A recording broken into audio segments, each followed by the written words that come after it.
കർത്താവേ, സ്തോത്രം, സ്തോത്രം, സ്തോത്രം, സ്തോത്രം, സ്തോത്രം, സ്തോത്രം, സ്തോത്രം. Hallelujah, hallelujah, hallelujah, hallelujah. Praise the Lord, praise the Lord, praise the Lord, praise the Lord, praise the Lord. കർത്താവേ, സ്തോത്രം, സ്തോത്രം, സ്തോത്രം, സ്തോത്രം. Hallelujah, hallelujah, hallelujah, hallelujah. കർത്താവേ, സ്തോത്രം, സ്തോത്രം, സ്തോത്രം, സ്തോത്രം, സ്തോത്രം. പരിശുദ്ധനായ ഞങ്ങളുടെ ദൈവമേ, സ്വർഗീയ പിതാവേ, ദൈവമേ, ഈ വൈകിയ സമയം കർത്താവേ, ഞങ്ങൾ കർത്താവെ ബൈബിൾ പഠനവുമായി അങ്ങയുടെ സന്നിധിയിലേക്ക് അടുത്തു വരുന്ന കർത്താവെ, അങ്ങയിൽ ആശ്രയിച്ച് കർത്താവെ, ഞങ്ങൾ അല്ലെങ്കിൽ ഒരുമിച്ച് കടന്നു വന്ന് കർത്താവെ അല്പസമയം ദൈവവചനം പഠിക്കുമ്പോൾ കർത്താവെ, അത് ഞങ്ങളുടെ ജീവിതത്തിന് അവിടുന്ന് അനുഗ്രഹമാക്കി അവിടെ തീർക്കണമേ എന്ന് ഞങ്ങൾ അങ്ങോട്ട് പ്രാർത്ഥിക്കുന്ന കർത്താവെ. കർത്താവെ ജോയിൻ ചെയ്യുവാനുള്ളവരെ എല്ലാവരെയും ദൈവം അവിടുന്ന് തക്ക സമയത്ത് അവിടുന്ന് ജോയിൻ ചെയ്യിപ്പിക്കുമാറാകണമേ എന്ന് ഞങ്ങൾ അങ്ങോട്ട് പ്രാർത്ഥിക്കുന്ന കർത്താവെ. ഈ മീറ്റിങ്ങിൻ്റെ ഇടയിൽ യാതൊരു തടസ്സങ്ങളോ ബുദ്ധിമുട്ടുകളോ ഒന്നും കൂടാതെ വേണം ദൈവം അവിടുന്നെല്ലാം നന്നായി ഇവിടുന്ന് ചെയ്യണമേ എന്ന് ഞങ്ങൾ അങ്ങോട്ട് പ്രാർത്ഥിക്കുന്നു. അവിടുന്ന് ഞങ്ങളുടെ പ്രാർത്ഥന അവിടുന്ന് കേട്ടിരിക്കയാൽ സ്തോത്രം. സകലവും യേശുവിൻ നാമത്തിൽ കൂടെ ചോദിക്കുന്നു, ദയതോന്നി കേൾക്കണം പിതാവേ. സ്തോത്രം, സ്തോത്രം, സ്തോത്രം.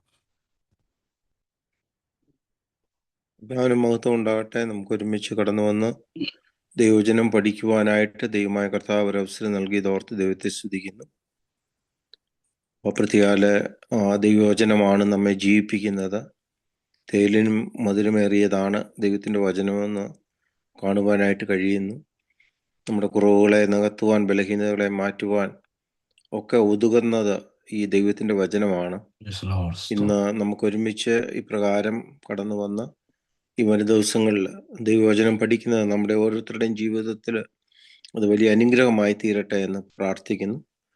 ഇനി ഒത്തിരി സമയം എടുക്കുവാൻ ആഗ്രഹിക്കുന്നില്ല, കാരണം നമുക്ക് ദൈവവചനം പഠിക്കേണ്ടത് ആവശ്യമാണല്ലോ. പ്രതികാല അതിനായി കടന്നു വന്ന കർത്താവിൻ ദാസൻ വർഗീസ് അവരുകളെ ഓർത്ത് ദൈവത്തെ സ്തുതിക്കുന്നു. അടുത്ത ചില നേരങ്ങൾ ദൈവവചനത്തിൽ ആഴത്തിലേക്ക് ഇറങ്ങി നമുക്ക് വചനം പഠിപ്പാൻ, അതിൻ്റെ യഥാർത്ഥമായ ദൈവം എന്താണോ ആ വചനത്തിലൂടെ അത് നമ്മെ അറിയിക്കുവാൻ ആഗ്രഹിക്കുന്നത്, അതേ നിലയിൽ പരിശുദ്ധാത്മാവ് അതിനുവേണ്ടി കൃത്യത വരുത്തുവാൻ, അത് നമുക്ക് വിശദീകരിച്ച് നൽകുവാനൊക്കെ ദൈവം കൃപ നൽകേണ്ടതിനായി നമുക്ക് ഒരുമിച്ച് പ്രാർത്ഥിക്കാം. പ്രത്യേക ബാലവല സഭയും ദൈവം അതിനായി അനുഗ്രഹിക്കട്ടെ. പ്രിയ ദിവാസനെ അതിനായി ചുമതലപ്പെടുത്തിയതോർ ദൈവത്തെ സ്തുതിക്കുന്നു. അതിൻ്റെ പുറകിൽ നിന്ന് അധ്വാനിപ്പാനൊക്കെയും ബലപ്പെടുന്നവർ സ്തുതിക്കുന്നു. ദൈവം എല്ലാവരെയും അനുഗ്രഹിക്കട്ടെ. കടന്നു വന്ന എല്ലാവരെയും ദൈവം ധാരാളമായി അനുഗ്രഹിക്കട്ടെ എന്ന് പ്രാർത്ഥിക്കുന്നു. ഒരു മുൻവിധികളുമില്ലാതെ ദൈവത്തിൻ്റെ വചനം നന്നായി ശ്രദ്ധിച്ച് പഠിച്ച് അത് ആത്മീയമായി വളരപ്പെടുവാൻ ഇടയാകേണ്ടതിനായി നമുക്ക് ഒരുമിച്ച് പ്രാർത്ഥിക്കാം. സ്വർഗീയ നല്ല പിതാവേ, ഒരിക്കൽ കൂടെ ഡിങ്ങ തിരുസനിലേക്ക് കടന്നു വരുന്നു. ഇന്ന് ഞങ്ങൾക്ക് ഒരുമിച്ച് കടന്നു വന്ന് കർത്താവ് അടുത്ത് വചനം പഠിപ്പാൻ ദൈവമേ നീ കൃപ നൽകിയതിനായി സ്തോത്രം. അതിനായി നേതൃത്വം നൽകുവാൻ ബാലവലി സഭയും ദൈവം ഇടയാക്കിയല്ലോ. ഇന്ന് വചനം സൂക്ഷിപ്പാനായി കടന്നു വന്ന അവിടുത്തെ അഭിഷിക്ത ദൈവദാസനായി സ്തോത്രം. കർത്താവെ, നാട്ടിൽ ഒത്തിരി രാത്രി ആയിരിക്കുന്നുവെങ്കിലും കർത്താവ് വചനം പഠിപ്പിക്കുവാൻ വേണ്ടി കർത്താവെ തീഷ്ണതയോടെ നിന്ന് കർത്താവെ അതിന് കർത്താവെ താല്പര്യമെടുത്ത് കർത്താവ് കടന്നു വന്ന ദൈവദാസനെയും അനുഗ്രഹിക്കണമേ എന്ന് പ്രാർത്ഥിക്കുന്നു. കർത്താവെ, അവിടുത്തെ ആഴമാർന്ന വചനം കർത്താവ് എത്ര വിശദീകരിച്ചാലും കർത്താവ് അതിലധികമായ അർത്ഥങ്ങളും അതിൻ്റെ മാനങ്ങളും അവിടെ നൽകിയിട്ടുണ്ടല്ലോ. അത് യഥാർത്ഥമായി വണ്ണം മനസ്സിലാക്കുവാൻ കർത്താവ് മനുഷ്യബുദ്ധിയേക്കാൾ ദൈവിക പരിജ്ഞാനത്തിൽ അത് ഞങ്ങളുടെ ജീവിതത്തിൽ മനസ്സിലാക്കുവാൻ ദൈവമേ നീ കൃപ നൽകണമേ എന്ന് ഞങ്ങൾ പ്രാർത്ഥിക്കുന്നു. അതിനായ അഭിഷേകത്തിന്റെ കർത്താവെ അധരങ്ങളെ ഉപയോഗിക്കണമേ എന്ന് ഞങ്ങൾ പ്രാർത്ഥിക്കുന്നു. ആത്മീയ കാഴ്ചപ്പാടുകളെ തനിക്ക് വെളിപ്പെടുത്തണമേ എന്ന് പ്രാർത്ഥിക്കുന്നു. കർത്താവെ ദൈവിക ദർശനങ്ങളെ വെളിപ്പെടുത്തണമേ എന്ന് ഞങ്ങൾ പ്രാർത്ഥിക്കുന്നു. പറയുന്നവർക്ക് മാത്രമല്ല കർത്താവ്, കേൾക്കുന്ന അടിയങ്ങൾക്ക് ഓരോരുത്തർക്കും അത് അടിയങ്ങളുടെ ജീവിതത്തിൽ പ്രകാശമായി തീരുവാൻ കർത്താവെ, അത് ഞങ്ങളുടെ ജീവിതത്തിലെ കുറവുകളെ നികത്തുന്ന, ബലഹീനതകളെ നികത്തുന്ന ദൈവവചനമായി കർത്താവെ, അത് കർത്താവെ ഇരുവാഴ്ത്തുള്ള വാളായി ഞങ്ങളുടെ ഉള്ളങ്ങളിലേക്ക് ഇറങ്ങത്തക്കവണ്ണം അവിടുന്ന് പ്രവർത്തിക്കണമേ എന്ന് ഞങ്ങൾ ഒരുമിച്ച് പ്രാർത്ഥിക്കുന്നു. അവിടുന്ന് അങ്ങനെ ചെയ്യുന്നതിനായി സ്തോത്രം. ദൈവവചനത്തിൻ്റെ കർത്താവെ ആത്മാസ്പരികമായ അർത്ഥവ്യാഖ്യാനങ്ങളിലേക്ക് ആഴമായി ഇറങ്ങി കർത്താവെ, അത് ഞങ്ങളുടെ ജീവിതത്തിൽ അനുഗ്രഹമായി ഓരോ വ്യക്തി ജീവിതങ്ങൾക്കും ഉയർച്ചയ്ക്ക് കാരണമാക്കി അതിനെ തീർക്കുന്നതിനായി സ്തോത്രം. കടന്നു വന്ന എല്ലാവരെയും അവിടുന്ന് അനുഗ്രഹിച്ചാട്ടെ. ഒരിക്കൽ കൂടെ ഞങ്ങളെ സമർപ്പിക്കുന്നു. ഇതിന് നേതൃത്വം നൽകുവാൻ പ്രശാന്തനായ കുടുംബത്തിനായ കർത്താവെ കൃപ കൊടുത്തതിനായി സ്തോത്രം. അവരെയും അനുഗ്രഹിക്കണമേ, ദൈവം കൊണ്ട് നിറയ്ക്കണമേ എന്ന് ഞങ്ങൾ പ്രാർത്ഥിക്കുന്നു. ഒരിക്കൽ സമർപ്പിക്കട്ടെ. മഹത്വം ഞങ്ങൾ അങ്ങേക്ക് നൽകുന്നു, യേശു ക്രിസ്തു വിലയേറിയ നാമത്തിൽ തന്നെ. ആമേൻ. ആമേൻ. God bless you. Thank you pastor. ഒരിക്കലൂടെ ദൈവം എല്ലാവരെയും സഹായിക്കട്ടെ. നമ്മൾ ബൈബിൾ പഠനത്തിലേക്ക് അടുത്തു വരികയാണല്ലോ. കർത്താവിൻ്റെ ദാസൻ വി വർഗീസ് സാറിനായി സ്തോത്രം ചെയ്യുന്നു. ഇന്ത്യയിൽ മുംബൈയിൽ പാർത്ത് സഭാ പരിപാലന ശുശ്രൂഷകൾ ചെയ്യുമ്പോൾ തന്നെ ബൈബിൾ പ്രഭാഷകൻ എന്ന നിലയിലും വേദാധ്യാപകൻ എന്ന നിലയിലും വിവിധ ഇടങ്ങളിൽ കർത്താവിന് വേണ്ടി ഈ നാളുകളിൽ പ്രയോജനപ്പെടുന്ന അനുഗ്രഹിക്കപ്പെട്ട കർത്തദാസനാണ്. സാറിനെ തുടർന്നുള്ള ക്ലാസ്സുകൾ എടുക്കുന്നതിന് വേണ്ടി സാറിനെ ഏറെ ബഹുമാനത്തോടെ ക്ഷണിക്കുന്നു. Over to pastor V Varghese.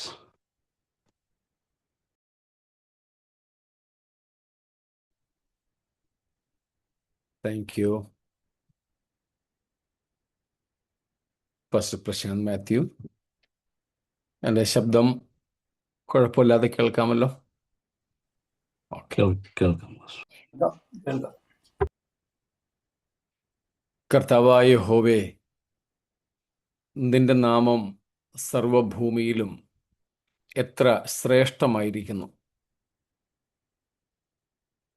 സ്വർഗത്തിലും ഭൂമിയിലും അതിശ്രേഷ്ഠമായ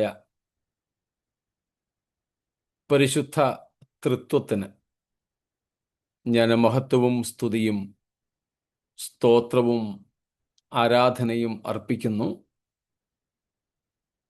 ഈ യോഗത്തിന് അധ്യക്ഷത വഹിക്കുന്ന കർത്താവിൻ്റെ ദാസൻ പാസ്റ്റർ പ്രശാന്ത് മാത്യു പ്രാർത്ഥിച്ച് ഈ യോഗത്തെ ദൈവകരങ്ങളിൽ സമർപ്പിച്ച കർത്താവിൻ്റെ ദാസൻ പാസ്റ്റർ ജോൺ ലീ, മറ്റ് കർത്തൃ ശുശ്രൂഷകന്മാർ ആരെങ്കിലും ഈ കൂട്ടത്തിലുണ്ടെങ്കിൽ അവർക്കും എല്ലാ വിശുദ്ധന്മാർക്കും കർത്താവായ യേശുക്രിസ്തുവിൻ്റെ നാമത്തിൽ ഉള്ള സ്നേഹവും വന്ദനങ്ങളും ഈ സമയത്ത് ആദരവോടെ അറിയിക്കുന്നു. ഇങ്ങനെയുള്ള ഒരു ശുശ്രൂഷയ്ക്ക് എനിക്ക് അവസരമൊരുക്കി തന്ന കർത്താവിൻ്റെ ദാസനോടും സഭയോടും ഉള്ള കൃതജ്ഞതയും ഞാൻ ഈ സമയത്ത് പ്രകാശിപ്പിച്ചു കൊള്ളട്ടെ. ദൈവസന്നിധിയിൽ പകലത്തെ അധ്വാനത്തിനൊക്കെ ശേഷമായിട്ട് കൂടി വന്നിരിക്കുന്ന എല്ലാ വിശുദ്ധന്മാർക്കായും ദൈവത്തിന് സ്തോത്രം. അപ്പോസ്തലൻ പറയുന്നത് പോലെ വിശുദ്ധന്മാർക്ക് വെളിച്ചത്തിൽ ഉള്ള അവകാശത്തിനായി വീണ്ടും ജനിച്ചവരിൽ എൻ്റെ കൂട്ടവകാശികളായ എല്ലാ ദൈവമക്കൾക്കായും ഞാൻ കർത്താവിനെ മഹത്വപ്പെടുത്തുന്നു. നിങ്ങൾ ഇപ്രകാരം അവസരം ദൈവസന്നിധിയിലേക്ക് വരേണ്ടതിന് വേർതിരിച്ചതിൽ നിങ്ങളെ ഞാൻ അഭിനന്ദിക്കുകയും ചെയ്യുന്നു. നിങ്ങളേവരും അറിയുന്നത് പോലെ, കർത്താവിൻ്റെ ദാസൻ നമ്മോട് ഓർപ്പിച്ചതുപോലെ, നമ്മൾ ഈ ദിവസങ്ങളിൽ പഠിക്കുവാനായിട്ട് ആഗ്രഹിക്കുന്ന വിഷയം ക്രിസ്തുവിൽ എങ്ങനെ വളരാം എന്നുള്ളതാണ്. ആ വിഷയത്തിലേക്ക് പ്രവേശിക്കുന്നതിന് മുൻപ് രണ്ട് കാര്യങ്ങൾ നാം ഒരുമിച്ച് ചിന്തിപ്പാനായിട്ട് ആഗ്രഹിക്കുന്നു. ഒന്ന്, മുഖവരിയായി ചില കാര്യങ്ങൾ ഓർപ്പിക്കുന്നു. മറ്റൊന്ന്, ക്രിസ്തുവിൽ വളരുന്നത് എങ്ങനെ എന്നതിന് മുമ്പ് ക്രിസ്തുവിൽ വളരുന്നത് അല്ലെങ്കിൽ ക്രിസ്തുവിൽ വളരുക എന്ന് പറഞ്ഞാൽ എന്താണ് എന്നും കൂടെ മനസ്സിലാക്കുവാൻ നാം ആഗ്രഹിക്കുന്നുണ്ട്. ഒരു മുഖവുര എന്ന വണ്ണം ഒന്ന് രണ്ട് കാര്യങ്ങൾ ആദ്യം ഓർപ്പിക്കട്ടെ. സാധാരണ എൻ്റെ സന്ദേശങ്ങൾ വല്ലതും കേട്ടിട്ടുള്ളവരുണ്ടെങ്കിൽ ഇതൊരു ആവർത്തനമായിരിക്കും, സദയം ക്ഷമിക്കുക. എന്നാൽ ഈ ഒരു ദൈവസഭയോടുള്ള ബന്ധത്തിൽ ഇതെൻ്റെ ആദ്യത്തെ യോഗമായതുകൊണ്ട് ഞാൻ സാധാരണ പറയാറുള്ള 3 വാചകങ്ങൾ ഓർപ്പിക്കാൻ ആഗ്രഹിക്കുന്നു. ഞാനൊരു പുസ്തകത്തിൻ്റെ പ്രിഫേസിൽ ആമുഖത്തിൽ വായിച്ച 3 വാചകങ്ങളാണ്. എനിക്കത് വളരെ നന്നായിട്ട് തോന്നി. അതുകൊണ്ട് അത് ഞാൻ മിക്കയിടത്തും പ്രസ്താവിക്കാറുണ്ട്. ഒന്ന്, ആ പുസ്തക വായനയിലൂടെ ഈ 3 കാര്യങ്ങൾ സംഭവിക്കട്ടെ എന്നൊരാശംസയാണ് ആ എഴുത്തുകാരൻ നടത്തിയത്. ഈ 3 ദിവസങ്ങളിലെ നമ്മുടെ കൂട്ടായ്മയിലൂടെ ഈ 3 കാര്യങ്ങൾ നടക്കട്ടെ എന്ന് ഞാനും ആഗ്രഹിക്കുന്നു. അതിലൊന്നാമത്തേതാണ് ക്രിസ്തുവിനെ കുറച്ചുകൂടെ വ്യക്തമായിട്ട് അറിയുക. ക്രിസ്തുവിനെ കുറെ കൂടെ വ്യക്തതയോടെ അറിയുക. 2, ക്രിസ്തുവിനെ കുറെ കൂടെ അടുത്തു ചെന്ന് അനുഗമിക്കുക. ക്രിസ്തുവിനെ കുറെ കൂടെ അടുത്ത് ചെന്ന് ദൂരം കുറച്ച് അനുഗമിക്കുക. 3, ക്രിസ്തുവിനെ കുറെ കൂടെ ഹൃദ്യമായി സ്നേഹിക്കുക. ക്രിസ്തുവിനെ കുറെ കൂടെ ഹൃദ്യമായി സ്നേഹിക്കുക. ഇത് 3 നമ്മുടെ ലക്ഷ്യമായിരിക്കട്ടെ. സ്തോത്രം. To know Christ more clearly, to follow Christ more nearly, and to love Christ more dearly. 3 കാര്യങ്ങൾ. സ്തോത്രം. ഈ 3 തന്നെ നമുക്ക് വിവരിക്കണമെങ്കിൽ ഈ 3 ദിവസം അതിന് പോയേക്കാം. അതുകൊണ്ട് ഞാൻ ഈ ഭാഗങ്ങൾ വിവരിക്കുന്നില്ല, പ്രസ്താവനകളായി മാത്രം പറഞ്ഞു വിടുകയാണ്. നമ്മുടെയും ലക്ഷ്യം ഇതാകട്ടെ. ഈ 3 ദിവസങ്ങൾ കർത്താവിൻ്റെ വരവ് താമസിച്ചാൽ നാം ഒരുമിച്ച് ദൈവസന്നിധിയിൽ ചിലവഴിക്കുമ്പോൾ അത് നമ്മെ ക്രിസ്തുവിനെ കൂടുതൽ അറിയുന്നതിലേക്കും കർത്താവിനെ കുറച്ചുകൂടെ അടുത്ത് ചെന്ന് അനുഗമിക്കുന്നതിലേക്കും നമ്മുടെ കർത്താവിനെ കുറെ കൂടെ ഹൃദയം കൊണ്ട് സ്നേഹിക്കുന്നതിലേക്കും വഴി നടത്തുമാറാകട്ടെ എന്ന് ഞാൻ ഹൃദയം കൊണ്ട് ആഗ്രഹിക്കുന്നു, പ്രാർത്ഥിക്കുന്നു, ആശംസിക്കുന്നു. സ്തോത്രം. ചിലപ്പോൾ ഈ 3 വാചകങ്ങൾ ഈ 3 ദിവസങ്ങളും ആവർത്തിച്ചെന്ന് വന്നേക്കാം. എന്നാലും പരിഭവിക്കരുത്. രണ്ടാമതൊരു കാര്യം ഞാൻ പറയാൻ ആഗ്രഹിക്കുന്നത് ദൈവസഭയിലെ ഏറ്റവും പ്രധാനപ്പെട്ട ശുശ്രൂഷ ദൈവവചനത്തിൻ്റെ ശുശ്രൂഷയാണ്. സ്തോത്രം. ദൈവസഭയ്ക്ക് ദൈവം നൽകിയിട്ടുള്ള ശുശ്രൂഷകളിൽ ഏറ്റവും പ്രധാനം ദൈവവചനത്തിൻ്റെ ശുശ്രൂഷയാണ്. സ്തോത്രം. അത് എങ്ങനെ എന്ന് വെച്ചാൽ, പൗലോസ് അപ്പോസ്തലൻ യുവ പാസ്റ്ററായ തിമോത്തിയോസിന് ലേഖനം എഴുതിയപ്പോൾ 1 ലേഖനം 5-ാം അധ്യായം 17-ാമത്തെ വാക്യത്തിൽ പ്രസ്താവിച്ചിട്ടുണ്ട്. മറ്റു പല ഭാഗങ്ങളുണ്ടെങ്കിലും ആ ഒരു വാക്യം മാത്രം നമ്മുടെ ശ്രദ്ധയിൽ നമുക്കൊന്ന് കൊണ്ടുവരാം. 1 Timothy 5:17. 1 തിമോത്തിയോസ് 5:17 വാക്യം നിങ്ങൾ ഒരാൾ വായിച്ചാൽ. നന്നായി ഭരിക്കുന്ന മൂപ്പന്മാരെ, പ്രത്യേകം വചനത്തിലും ഉപദേശത്തിലും അധ്വാനിക്കുന്നവരെ തന്നെ ഇരട്ടി മാനത്തിന് യോഗ്യരായി എണ്ണുക. സ്തോത്രം. എൻ്റെ മാത്രം ശബ്ദം നിങ്ങൾ കേൾക്കണ്ട. ഒന്ന് വ്യത്യാസപ്പെട്ട് കേൾക്കുന്നത് ശ്രദ്ധയ്ക്ക് കുറച്ചും കൂടെ കൂർമ്മത വരുത്തുമെന്നതുകൊണ്ടാണ് ഞാൻ ഇടയ്ക്ക് നിങ്ങളെ കൊണ്ട് വായിപ്പിക്കുന്നത്. ഇല്ലെങ്കിൽ ഞാനങ്ങ് പറഞ്ഞു പോകാമായിരുന്നു. ഒരു ചെറിയ ശബ്ദവ്യത്യാസം നമ്മുടെ ശ്രദ്ധയെ ഒന്നും കൂടെ ആകർഷിക്കുന്നതാണല്ലോ. സ്തോത്രം. Thank you Jancy. സ്തോത്രം. പൗലോസ് ലീഹ തനിക്ക് പകരം എഫെസോസ് സഭയുടെ പാസ്റ്ററായി നിയമിക്കപ്പെട്ട യുവ പാസ്റ്ററായ തിമോഥിയോസിനോട് പറയുന്നു, ഇന്നത്തെ പോലെയല്ല, അന്നത്തെ, പ്രത്യേകിച്ച് അവിടെയൊക്കെ ഒരു പക്ഷേ കാണുമായിരിക്കും, ഇവിടെയൊക്കെ ആണെങ്കിൽ ഒരു ചർച്ചിൽ ഒരു പാസ്റ്റർ ധാരാളം, വേറെ ആരെയും കൂടെ അങ്ങനെ നിർത്താറൊന്നും ഇല്ലല്ലോ, നിങ്ങൾക്കതറിയാം. അവിടെയൊക്കെ ഒരു പക്ഷേ ഒന്നിലധികം ശുശ്രൂഷകന്മാരൊരു സഭയിലുണ്ടാകാം. എഫെസോസിലും ഒന്നിലധികം ശുശ്രൂഷകന്മാരുണ്ടായിരുന്നു. കൂടാതെ ആ സ്ഥലങ്ങളിലൊക്കെയുള്ള ഇതര സഭകളിലും മൂപ്പന്മാരെ നിയമിക്കുക എന്ന ഉത്തരവാദിത്വം തിമോഥിയോസിനും തീത്തോസിനും ഒക്കെ പൗലോസ് നൽകിയിരുന്നു.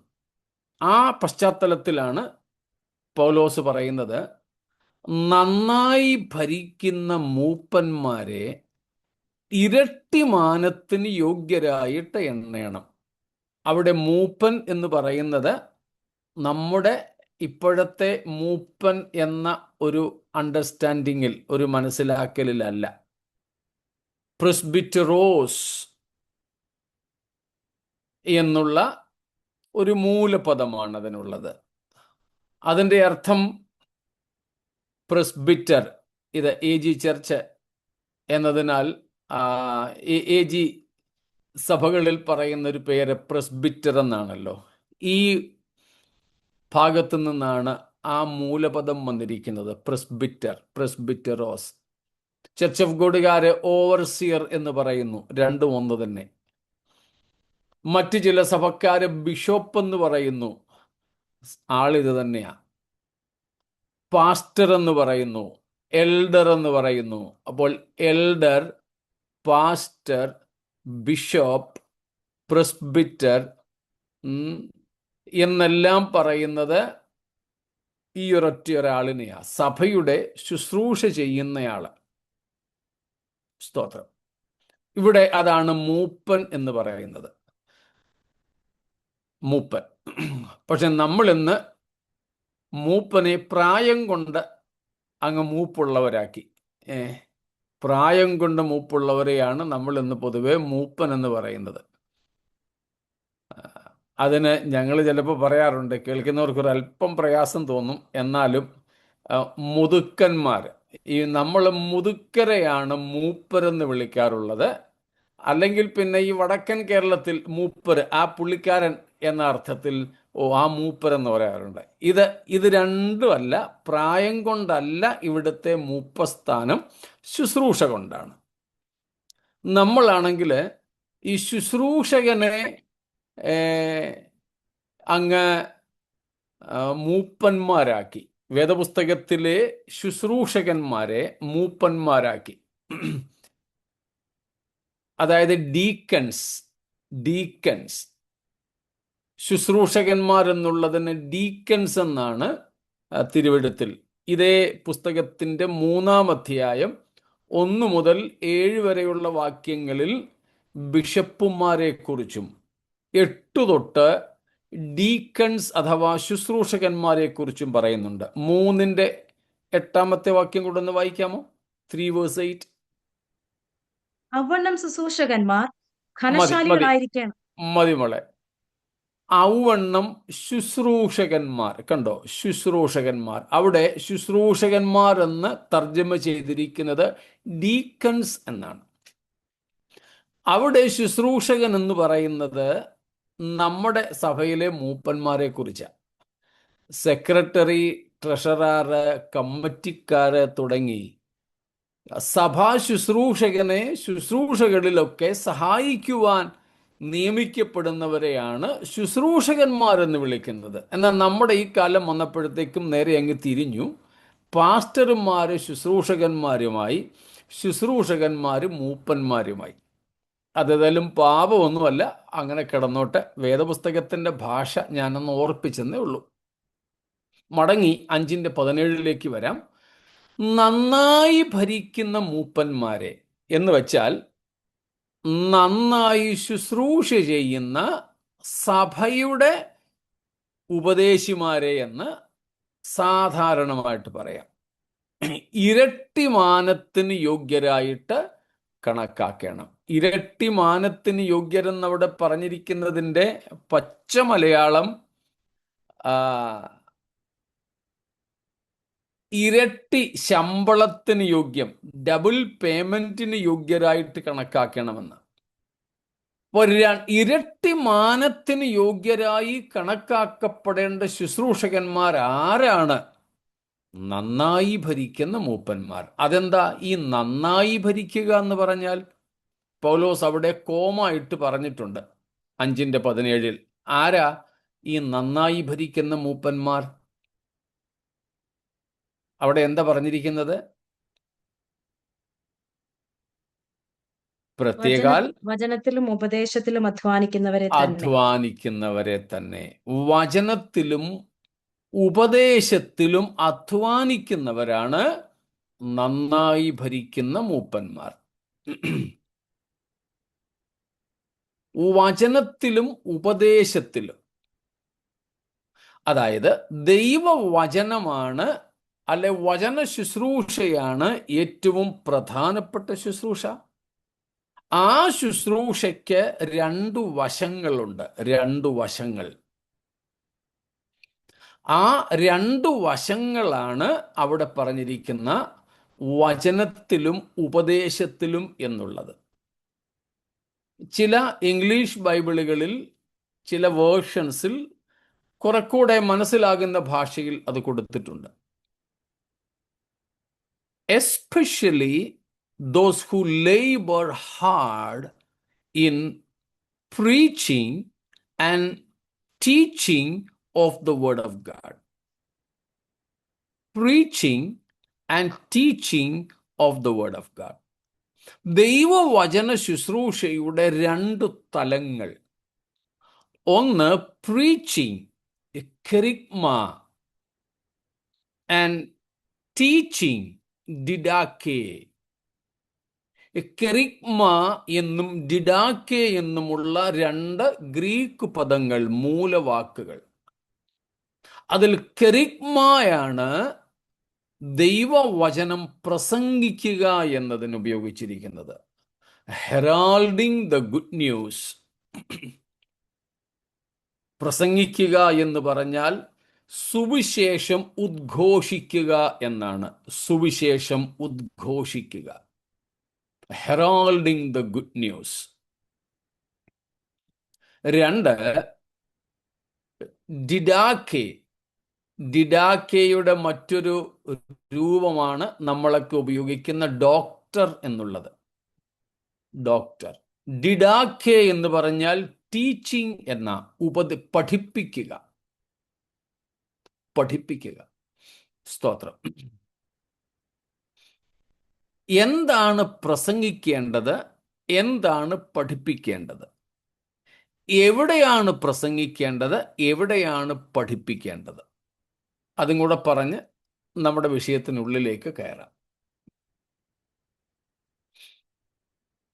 പ്രസംഗത്തിന്റെ പ്രമേയം എന്താ? What is to be preached? What is the theme of preaching? പ്രസംഗത്തിന്റെ പ്രമേയം എന്താണ്?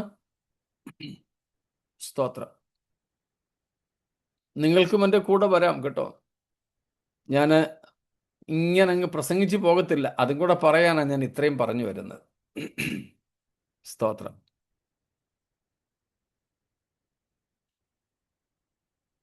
എന്താ പ്രസംഗത്തിന്റെ പ്രമേയം? എന്താണ് നാം പ്രസംഗിക്കേണ്ടത്? ഒറ്റ വാക്കിൽ പറഞ്ഞാൽ സുവിശേഷം, ഗോസ്പൽ. പ്രസംഗ വിഷയം സുവിശേഷമാണ്. സ്തോത്രം. ദൈവവചനം പ്രസംഗിക്കുക എന്ന് പറഞ്ഞാൽ സുവിശേഷം പ്രസംഗിക്കുക എന്ന്.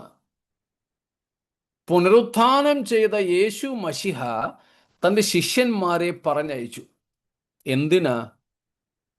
നിങ്ങൾ ഭൂലോകത്തിൽ ഒക്കെയും പോയി സുവിശേഷം പ്രസംഗിപ്പീൻ. പ്രസംഗത്തിൻ്റെ പ്രമേയം സുവിശേഷമാണ്. അങ്ങനെയാണെങ്കിൽ ഈ സുവിശേഷം, ഈ പ്രസംഗം എവിടെയാണ് നടത്തേണ്ടത്? സഭയ്ക്കകത്താണോ പുറത്താണോ? പുറത്ത്. പുറത്താ. Yes. outside the church, among those who have not yet believed. ഇതുവരെയും സുവിശേഷം കേട്ടിട്ടില്ലാത്തവരോടും വിശ്വസിച്ചിട്ടില്ലാത്തവരോടും സഭയ്ക്ക് പുറത്താണ് പ്രസംഗം വേണ്ടത്. സ്തോത്രം. എന്നാൽ രണ്ടാം ഭാഗം ഡിഡാക്കെ, ഉപദേശം, ടീച്ചിങ്, പഠിപ്പിക്കുക. സ്തോത്രം. എന്താണ് പഠിപ്പിക്കേണ്ടത്? സ്തോത്രം. യേശു കർത്താവ് പറഞ്ഞു, നമുക്കറിയാം, ദ ഗ്രേറ്റ് കമ്മീഷൻ, ഏറ്റവും വലിയ അല്ലെങ്കിൽ മഹാദൗത്യമെന്ന് വിളിക്കുന്ന മത്തായി 28:18 മുതലുള്ള വാക്യങ്ങൾ. അവിടെ നമുക്കറിയാം യേശു ഇത് രണ്ടും പറഞ്ഞു. നിങ്ങൾ പോയി സുവിശേഷം പ്രസംഗിപ്പീൻ. എന്നിട്ട് പിന്നെ പറഞ്ഞു, സ്തോത്രം, ഞാൻ നിങ്ങളോട് കൽപ്പിച്ചതൊക്കെയും പ്രമാണിപ്പാൻ തക്കവണ്ണം ഉപദേശിച്ചും കൊണ്ട്. അപ്പോൾ എന്താ ഉപദേശിക്കേണ്ടത്? ക്രിസ്തുവിൻ്റെ കൽപ്പനകൾ, ദ ടീച്ചിങ്സ് ഓഫ് ക്രൈസ്റ്റ്. യേശുക്രിസ്തുവിൻ്റെ ഉപദേശങ്ങൾ അഥവാ കൽപ്പനകളാണ് നാം പഠിപ്പിക്കേണ്ടത്. സ്തോത്രം. അങ്ങനെയാണെങ്കിൽ ഈ പഠിപ്പീര്, ടീച്ചിങ്, ഡിഡാക്കെ എന്നത് സഭയ്ക്കകത്താണോ പുറത്താണോ? സ്തോത്രം. സഭയ്ക്ക് അകത്താ. സ്തോത്രം. നിങ്ങൾ ഈ ക്രമീകരിച്ച ദൈവവചന പഠനം, ഞാനതിൽ നിങ്ങളെ അഭിനന്ദിക്കുന്നു. സഭയ്ക്കകത്ത് അനിവാര്യമായി ഉണ്ടായിരിക്കേണ്ട ഘടകമാണ് ബൈബിൾ സ്റ്റഡി. സ്തോത്രം. നമുക്കറിയാം, ഏറ്റവും ആദ്യത്തെ പെന്തക്കോസ്ത് അനുഭവം അപ്പോസ്തലപ്രവൃത്തികൾ 2-ാം അധ്യായത്തിലുണ്ട്.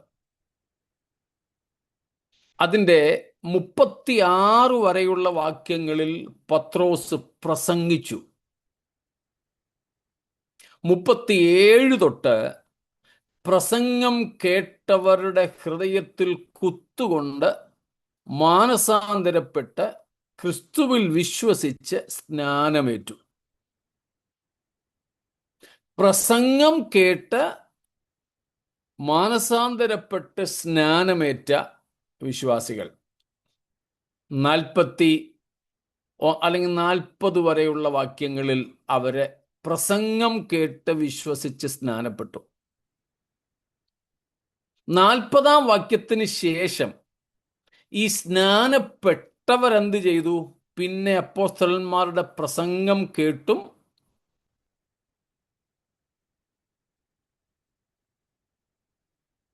ആണോ? അപ്പോസ്തലന്മാരുടെ ഉപദേശം കേട്ടും കൂട്ടായ്മ ആചരിച്ചും അപ്പം നുറുക്കിയും പ്രാർത്ഥന കഴിച്ചും പോന്നു. പിന്നെ പ്രസംഗം കേൾക്കാനല്ല പോയത്, ഉപദേശം കേൾക്കാനാ പോയത്. കണ്ടോ? സ്നാനപ്പെടുന്നതിന് മുമ്പ് വരെ അവർ പ്രസംഗം കേട്ടു. സ്നാനപ്പെട്ട ശേഷം അവർ ഉപദേശം കേട്ടു. അപ്പോസ്തോലിക ഉപദേശം കേൾക്കാനായിട്ട് അവർ പോയി. ഇന്ന് ദൈവസഭയ്ക്ക് ആവശ്യവും ഇതാണ്. സ്തോത്രം. കുറെ പ്രസംഗങ്ങളല്ല. സ്തോത്രം. ദൈവവചനത്തിൻ്റെ ആധികാരികമായ പഠനമാണ് നമുക്ക് ആവശ്യം. കർത്താവിന്റെ ദാസൻ മുമ്പേ പ്രാർത്ഥിച്ചപ്പോൾ ഓർപ്പിച്ചതുപോലെ, സാഗര സമാനമായി കിടക്കുന്ന ഒന്നാണ് ദൈവത്തിൻ്റെ വചനം. കടലുപോലെ അത്യഗാധമായി കിടക്കുന്ന സംഗതിയാണ് ദൈവത്തിൻ്റെ വചനം. അത് നാം എത്ര പഠിച്ചാലും തീരില്ല, എത്ര പഠിപ്പിച്ചാലും അത് തീരില്ല. പുതിയതായി ദൈവാത്മാവ് നമ്മെ പലതും പഠിപ്പിച്ചുകൊണ്ടേയിരിക്കും. സ്തോത്രം. നമ്മളതിനെ ഒരുക്കപ്പെട്ടവരായിരുന്നാൽ മതി.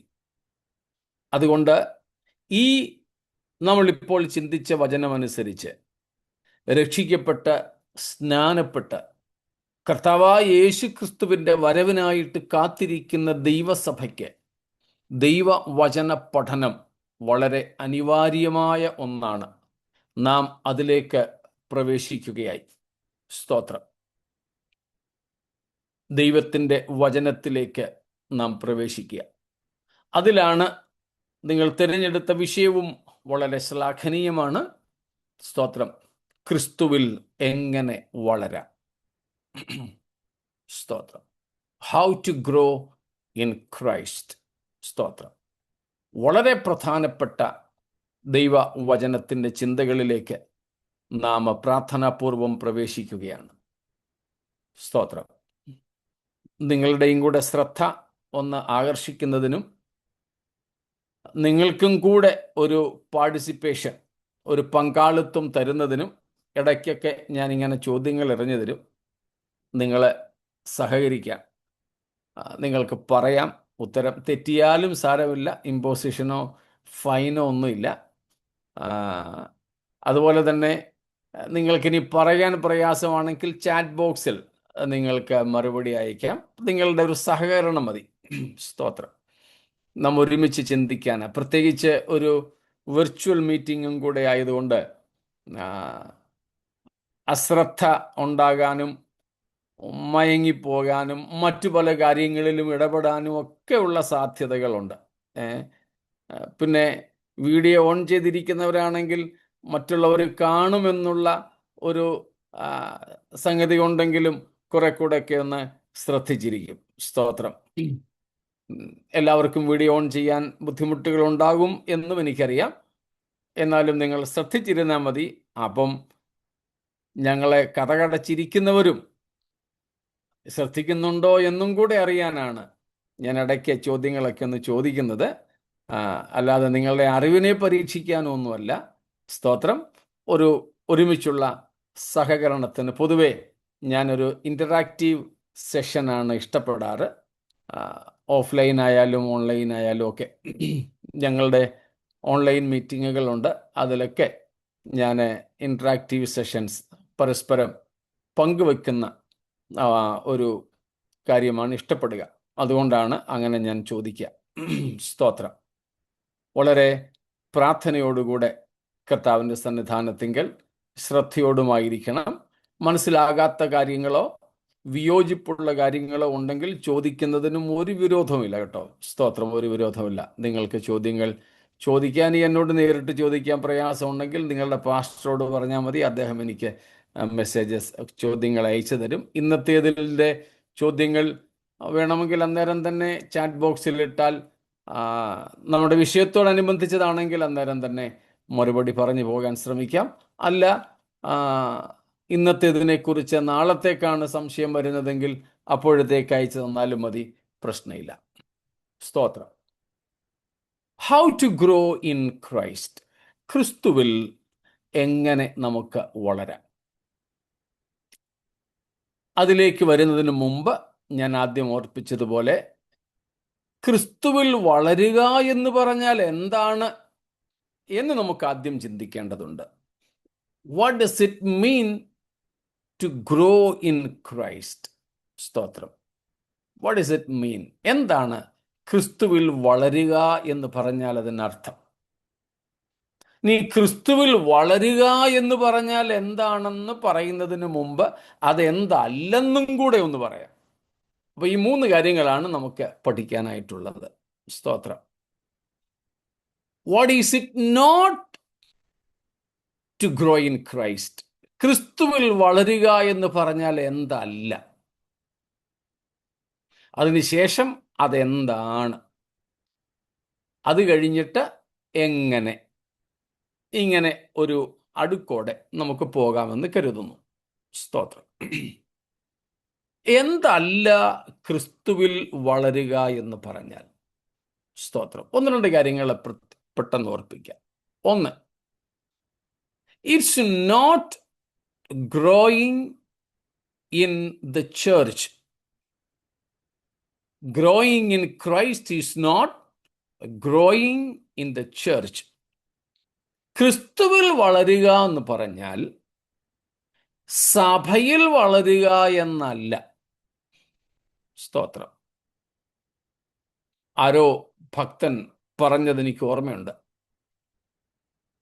There are so many people grown in the church but not in Christ. Grown in church but not in Christ. ഒത്തിരി പേര് നമ്മുടെ സഭകളിൽ സഭയിൽ വളർന്നവരാണ്, പക്ഷെ ക്രിസ്തുവിൽ വളർന്നിട്ടില്ല. സ്തോത്രം. It is not growing organizationally. It's not an organizational growth. സഭാ സംഘടനകളിൽ വളരുന്നതല്ലിത്. സംഘടനാപരമായ വളർച്ചയല്ല, ക്രിസ്തുവിലെ വളർച്ച. അപ്പോൾ സഭയിൽ, പ്രാദേശിക സഭയിൽ വളരുന്നതല്ല, സംഘടനയിൽ വളരുന്നതല്ല. സ്തോത്രം. സംഘടനയിൽ വളരുന്നതല്ല. Also it is not a growth of age. പ്രായം കൊണ്ടുള്ള വളർച്ചയുമല്ല. പ്രായം കൊണ്ടുള്ള വളർച്ചയുമല്ല. ഞാൻ രക്ഷിക്കപ്പെട്ടിട്ട് ഇത്ര വർഷമായി, ഇത്രാമത്തെ വർഷം സ്നാനപ്പെട്ടതാ. ചിലർ പറയും, നീ ജനിക്കുന്നതിന് മുമ്പേ ഞാൻ സ്നാനപ്പെട്ടതാടാ. ആയിരിക്കും. എന്നതുകൊണ്ട് ക്രിസ്തുവിൽ വളർന്നു എന്നൊന്നും അർത്ഥമില്ല. സ്തോത്രം. അപ്പം സഭയിൽ വളരുന്നതോ സംഘടനയിൽ വളരുന്നതോ പിന്നെ ആത്മീയ പ്രായം കൂടുതലുള്ളതോ ക്രിസ്തുവിലെ വളർച്ച അല്ല. സ്തോത്രം. Even fourthly, it is not a growth in ministry. ശുശ്രൂഷയിലെ വളർച്ചയുമല്ല ക്രിസ്തുവിലെ വളർച്ച. ശുശ്രൂഷയിലെ വളർച്ചയും ക്രിസ്തുവിലെ വളർച്ചയല്ല. എന്ന് വെച്ചാൽ ചിലപ്പോൾ ഞാൻ തന്നെ 33 വർഷമായി ഞാൻ ശുശ്രൂഷയിലായിട്ട്. 1992 ഞാൻ ആദ്യമായിട്ട് ശുശ്രൂഷ കേൾക്കുന്നത്, ബൈബിൾ സ്കൂൾ പഠനമൊക്കെ കഴിഞ്ഞിട്ട്. ഇപ്പോൾ 33 വർഷമായിട്ട് ഞാൻ ശുശ്രൂഷയിൽ ആയിരിക്കുന്നു എന്നതുകൊണ്ട് ഞാൻ ക്രിസ്തുവിൽ വളർന്നു എന്ന് അർത്ഥമില്ല. ഞാനൊരു നല്ല പാട്ടുകാരനാണ്, നമ്മുടെ ഭാഷയിൽ പറഞ്ഞാൽ വർഷിപ്പ് ലീഡറാണ് എന്നതിനാൽ ഞാൻ ക്രിസ്തുവിൽ വളർന്നു എന്നർത്ഥമില്ല. ഞാനൊരു വലിയ സഭയുടെ പാസ്റ്ററാണ് എന്നതുകൊണ്ടോ, ഞാനൊരു പ്രസംഗകനാണ്, ഞാനൊരു വേദാധ്യാപകനാണ്, ഞാനൊരു എഴുത്തുകാരനാണ് എന്നൊന്നും ഉള്ളതുകൊണ്ട് എൻ്റെ ശുശ്രൂഷയിലെ ഉയർച്ചയോ വളർച്ചയോ ക്രിസ്തുവിലെ വളർച്ചയായി ആരും തെറ്റിദ്ധരിക്കരുത്. ഇതൊക്കെ നമ്മൾ പലപ്പോഴും തെറ്റിദ്ധരിക്കുന്ന ഒരു കാര്യമാണ്. സ്തോത്രം.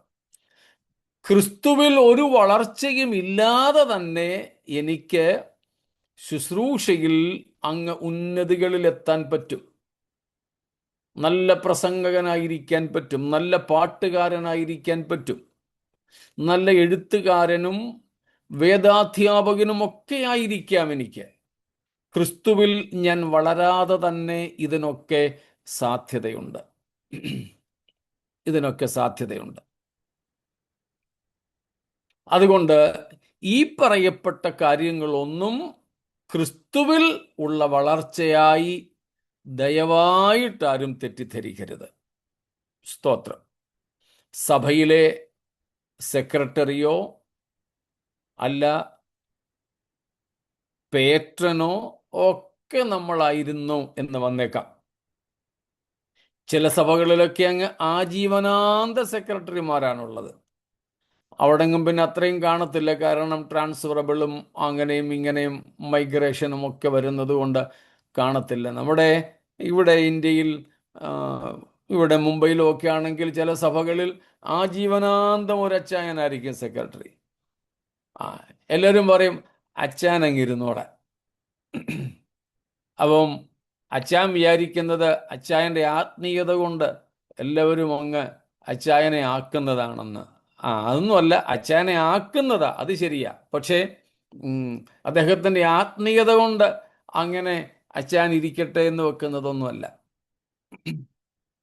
സഭയിലെ സ്ഥാനമാനങ്ങളല്ല ക്രിസ്തുവിലെ വളർച്ച. ക്രിസ്തുവിലെ വളർച്ച ചിലപ്പോൾ സംഘടനയിൽ, ഇന്റർനാഷണൽ ചർച്ചിൽ നമ്മൾ ഏതെങ്കിലും ഒരു പദവി അലങ്കരിക്കുന്നവരാകാം, സ്ഥാനമാനങ്ങൾ കിട്ടിയേക്കാം, സ്തോത്രം. പക്ഷേ അതുകൊണ്ട് ക്രിസ്തുവിൽ വളർന്നെന്ന് അർത്ഥമില്ല. സ്തോത്രം. ക്രിസ്തുവിൽ വളർന്നു എന്നർത്ഥമില്ല. അതുകൊണ്ട് പ്രിയരെ, യേശു ക്രിസ്തുവിൽ വളരുക എന്ന് പറഞ്ഞാൽ ഇതൊന്നുമല്ല. ഇപ്പൊ ചിലർ വിചാരിക്കും, ചിലർ ചോദിക്കും, കമ്മിറ്റിയിലോ അല്ലോ? ഇല്ല. എത്ര വർഷമായി സഭയില? ഒരു 10 വർഷം 12 വർഷമായി. ഇതുവരെ ഒരു കമ്മിറ്റി മെമ്പർ പോലും ആയില്ലേ? ഇല്ല. അതേസമയം എന്താ ആ പുള്ളിക്കാരനെ നോക്കിക്കേ, സ്നാനപ്പെട്ട അന്നത്തെ ജനറൽ ബോഡിയിൽ പുള്ളി തിരഞ്ഞെടുക്കപ്പെട്ടു. സ്നാനപ്പെട്ട അന്നത്തെ ജനറൽ ബോഡിയിൽ. ഇപ്പൊ കരുതുന്നത് പുള്ളി അങ്ങ് വളർന്നു എന്നാ. ഒന്നുമില്ല പ്രിയരെ. നമുക്ക് യാതൊരു സ്ഥാനമാനങ്ങളും ഇല്ലെങ്കിലും, ആരും നമ്മെ അറിയത്തില്ലെങ്കിലും, ഒരു കമ്മിറ്റിയിലും പ്രസ്ബിറ്ററിയിലും നമ്മൾ അംഗങ്ങളല്ലെങ്കിലും, സ്തോത്രം, അതിൻ്റെ അർത്ഥം ക്രിസ്തുവിൽ നമ്മൾ ആരുമല്ലെന്നല്ല. ഇതൊന്നുമില്ലെങ്കിലും നമുക്ക് ക്രിസ്തുവിൽ വളരുവാൻ സാധിക്കും. സ്തോത്രം. അതുകൊണ്ട് ക്രിസ്തുവിൽ വളരുക എന്ന് വെച്ചാൽ എന്തല്ല എന്ന ഈ കാര്യങ്ങൾ നമ്മൾ മനസ്സിലാക്കുക. അടുത്തത്, ഇതിൽ നിന്നും വ്യത്യസ്തമായിട്ട് ക്രിസ്തുവിൽ വളരുക എന്ന് പറഞ്ഞാൽ എന്താ? എനിക്ക് ഓർമ്മയുണ്ട്, 2003 ഞങ്ങളെ ഉത്തർപ്രദേശിലുള്ള ഒരു സഭയുടെ ശുശ്രൂഷകരായിട്ട് നിയമിച്ചു. ഞങ്ങൾ അവിടെ പോയി കുടുംബമായിട്ട്. ഞങ്ങൾക്ക് കർത്താവ് 2 മക്കളെയാണ് തന്നിട്ടുള്ളത്. അതിൽ മൂത്തയാൾ അന്നുണ്ട്. അന്ന് മൂത്ത മോന് എനിക്ക് തോന്നുന്നു 3 വയസ്സ് മിച്ചം, 4 വയസ്സിനടുത്തുണ്ട്. ആദ്യമായിട്ട് ഞങ്ങൾ ആ സഭയുടെ ചാർജ് എടുത്തു. ആദ്യത്തെ സഭായോഗം നടത്തി. അതിനുശേഷമാണ് ഞാൻ സാധാരണ വിശ്വാസികളുടെ വീടുകളിൽ പോകാറ്. ആദ്യത്തെ സഭായോഗത്തിന് മുൻപ് ഞാൻ സാധാരണ വിശ്വാസികളുടെ വീടുകളിൽ പോകാറില്ല. ഞാൻ ചെല്ലുന്ന സഭകളിൽ പറയാറുമുണ്ട്, ആദ്യത്തെ സഭായോഗത്തിന് മുമ്പ് ആരും എന്നെ പ്രത്യേകിച്ച് വന്ന് കാണുകയോ സംസാരിക്കുകയോ ഒന്നും ചെയ്യരുത്. കാരണം അന്ന് ആദ്യത്തെ സഭായോഗത്തിൽ തന്നെ എനിക്ക് കുറച്ച് കാര്യങ്ങളൊക്കെ സഭയിൽ പറയാനുണ്ട്. അതുകൊണ്ട് അതൊക്കെ കഴിഞ്ഞിട്ട് ആരെങ്കിലും കണ്ടാലും പരിചയപ്പെട്ടാലും ഒക്കെ മതി. കാരണം ഈ കാര്യങ്ങളൊന്നും ചെയ്യാൻ നമ്മൾ തമ്മിൽ ഒക്കത്തില്ലെങ്കിൽ അതും കൂടെ കഴിഞ്ഞിട്ടേ ഞാൻ കൊണ്ടുപോകുന്ന സാധനങ്ങളിലെ കെട്ടൊക്കെ അഴിക്കാറുള്ളൂ. ആദ്യത്തെ സഭായോഗം കഴിഞ്ഞിട്ടേ കെട്ടൊക്കെ അഴിക്കാറുള്ളൂ. അതുകൊണ്ട് ആദ്യത്തെ സഭായോഗത്തിന് ശേഷം ഞാൻ വിശ്വാസികളുടെ വീടുകളിൽ അവരെ പരിചയപ്പെടാനൊക്കെ ആയിട്ട് പോയപ്പോൾ ഒരു വീട്ടിൽ ചെന്നപ്പോൾ അവിടെ ഭാര്യയും ഭർത്താവും മാത്രമേ ഉള്ളൂ. ഭാര്യ നാട്ടിൽ പോയിരിക്കുകയാണ്, ഭർത്താവ് മാത്രമേ ഉള്ളൂ. ഞങ്ങളെ അവരുടെ ആൽബങ്ങളൊക്കെ എടുത്ത് കാണിച്ചു. വിവാഹത്തിൻ്റെയും അല്ലാതെയുമുള്ള ആൽബങ്ങളൊക്കെ എടുത്ത് കാണിച്ച് ഭാര്യയെ ആൽബത്തിലൂടെ, ഫോട്ടോയിലൂടെ കണ്ട് പരിചയപ്പെട്ടു. എന്നിട്ട് ഉടൻ തന്നെ അദ്ദേഹം ഫോൺ വിളിച്ചു. നാട്ടിലായിരിക്കുന്ന ഭാര്യയുമായിട്ട് ഞങ്ങളെ സംസാരിപ്പിച്ചു പരിചയപ്പെടുത്തി. അങ്ങനെ ഞങ്ങൾ ആൽബം ഒക്കെ കണ്ടുകൊണ്ടിരിക്കുമ്പോൾ ഈ സഹോദരൻ എന്നോട് ചോദിച്ചു, പാസ്റ്റർ ഞാനൊരു ചോദ്യം ചോദിക്കാം. ഞാൻ പറഞ്ഞു ആയിക്കോട്ടെ. എൻ്റെയും ഭാര്യയുടെയും വിവാഹ നിശ്ചയം എൻഗേജ്മെന്റിന് 2 വർഷം കഴിഞ്ഞായിരുന്നു ഞങ്ങളുടെ കല്യാണം. കാരണം പറയാമോ? ഞാൻ പറഞ്ഞു, ഇതിപ്പോ നെബൂഖദ്നേസർ ചോദിച്ച ചോദ്യം പോലെയുണ്ട്. ഞാൻ സ്വപ്നം കണ്ടു, ഞാൻ എന്താ കണ്ടെന്ന് നിങ്ങൾ പറയുന്നു. ഇതുപോലെ തന്നെ ആണല്ലോ സഹോദര. എന്നാലും പാസ്റ്റർ ഒന്ന് ആലോചിച്ച് നോക്ക്. ഇദ്ദേഹം ഉത്തരം പറയാതെ തന്നെ വിടുന്നേയില്ല. അതുകൊണ്ട് ഞാൻ ഏതാണ്ടൊക്കെ പറഞ്ഞു. ഇതൊന്നുമല്ല. ഞാൻ പറഞ്ഞു, ഞാൻ സുല്ലിട്ടു, പറ ബ്രദർ തന്നെ പറ. അദ്ദേഹം എന്നോട് പറഞ്ഞു, അതിന് എൻ്റെ പാസ്റ്ററെ, എൻ്റെ ഭാര്യയ്ക്ക് പ്രായപൂർത്തിയാകണ്ടായോ കല്യാണം കഴിക്കാൻ? അപ്പോഴും ഞാൻ ഇങ്ങനെ ഒന്ന് നെറ്റി ചുളിച്ച് അദ്ദേഹത്തെ ഒന്ന് നോക്കി. അപ്പൊ ഞാൻ പൊട്ടിച്ചിരിക്കുമെന്നായിരുന്നു അദ്ദേഹം കരുതിയത്. പക്ഷെ ഞാൻ ചിരിക്കാതെ എന്താ ഇതിൻ്റെ അർത്ഥമെന്നുള്ള നിലയിൽ അദ്ദേഹത്തെ നോക്കിയിരുന്നപ്പോൾ അദ്ദേഹം പറഞ്ഞു, ഇപ്പോഴും മനസ്സിലായില്ലേ പാസ്റ്റർക്ക്? ഞാൻ പറഞ്ഞു, എനിക്ക് ഇപ്പോഴും മനസ്സിലായില്ല, ഒന്ന് പൊരുള് തിരിച്ചതാ. അപ്പോഴാണ് പറഞ്ഞത്, എൻ്റെ പാസ്റ്ററെ, ഞങ്ങളുടെ എൻഗേജ്മെന്റ് കഴിഞ്ഞപ്പോൾ എൻ്റെ ഭാര്യയ്ക്ക് 16 വയസ്സേ ഉള്ളായിരുന്നു. 16 വയസ്സ്. നമ്മുടെ ഇന്ത്യൻ ഭരണഘടനയനുസരിച്ച് പെണ്ണിന് കല്യാണപ്രായം 18 ആണല്ലോ. ആ 2 വർഷം കല്യാണപ്രായം എത്താൻ വേണ്ടി ഞങ്ങൾ കാത്തിരുന്നതാ. ഓ, ഞങ്ങൾ ചിരിച്ചു, കാര്യങ്ങളൊക്കെ പറഞ്ഞു. അങ്ങനെ എല്ലാം കഴിഞ്ഞ് ഞങ്ങൾ തിരികെ പോരുകയാണ്. അന്ന് ചർച്ചിൻ്റെ വക ഒരു 2 വീലറുണ്ട്, അത് ഞാൻ ഓടിക്കുന്നു. എൻ്റെ ഭാര്യ കുഞ്ഞിനെ എടുത്തുകൊണ്ട് പുറകിലിരിക്കുന്നു. അല്പം ഇങ്ങോട്ട് പോരുമ്പോൾ കർത്താവ് എന്നോട് ചോദിച്ചു, മോനെ, നിന്റെ കല്യാണോറപ്പ് കഴിഞ്ഞോ? ഞാൻ പറഞ്ഞു, കഴിഞ്ഞു കർത്താവേ. എന്നായിരുന്നു? ഞാൻ ഡേറ്റ് ഒക്കെ പറഞ്ഞു. 1984 ഡിസംബർ 16. 1984 ഡിസംബർ 16-ാം തീയതിയായിരുന്നു എൻ്റെ കല്യാണോറപ്പ്. എന്നിട്ട് കർത്താവ് ശാന്തമായി ചോദിച്ചു, ഞങ്ങളൊരു പഴയ മോട്ടോർ സൈക്കിളാ, മോപ്പടാ കേട്ടോ, അതിങ്ങനെ പതിയെ വലിച്ചുകൊണ്ട് വരുന്നേ ഉള്ളൂ. ഒത്തിരി പഴക്കമുള്ളവരുടെ സാധന, ചർച്ചിൻ്റെതാ. ഇപ്പോൾ കർത്താവിനോട് ചോദിച്ചു, മോനെ, കല്യാണ ഉറപ്പ് കഴിഞ്ഞിട്ട് ഇപ്പോൾ എത്ര വർഷമായി? ഇത് 2003 സംഭവം. കല്യാണ ഉറപ്പ് 1984 അപ്പൊ ഇത്രയും വർഷമായി.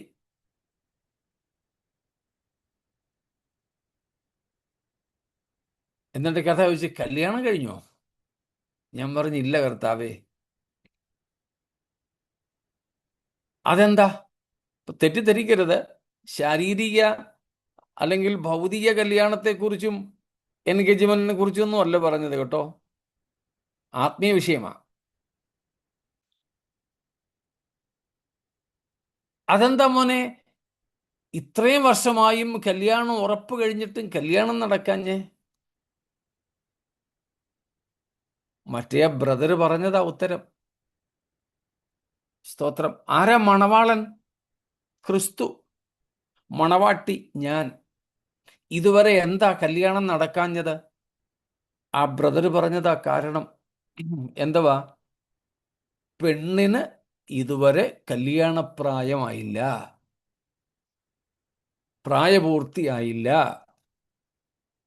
സ്തോത്രം. എനിക്ക് മറുപടി പറയാൻ കഴിഞ്ഞില്ല. ഞാൻ ലജ്ജിച്ചു. ഞാൻ കർത്താവിനോട് ക്ഷമ പറഞ്ഞു. കർത്താവേ, വിവാഹ നിശ്ചയം കഴിഞ്ഞ ഇത്ര വർഷമായിട്ടും ഞാൻ കല്യാണപ്രായത്തിൽ ഇതുവരെ എത്തിയില്ലല്ലോ, ക്ഷമിക്കണമേ. ഇനി കല്യാണപ്രായത്തിൽ എത്തിയില്ലെങ്കിലും സാരമില്ല, എത്തിക്കൊണ്ടിരിക്കുകയാണോ? കല്യാണപ്രായം ഇതുവരെ എത്തിയില്ലെങ്കിലും സാരമില്ല, പക്ഷെ കല്യാണപ്രായത്തിലേക്ക് നാം വളർന്നുകൊണ്ടിരിക്കുകയാണോ? ഇതാണ് ചോദ്യം.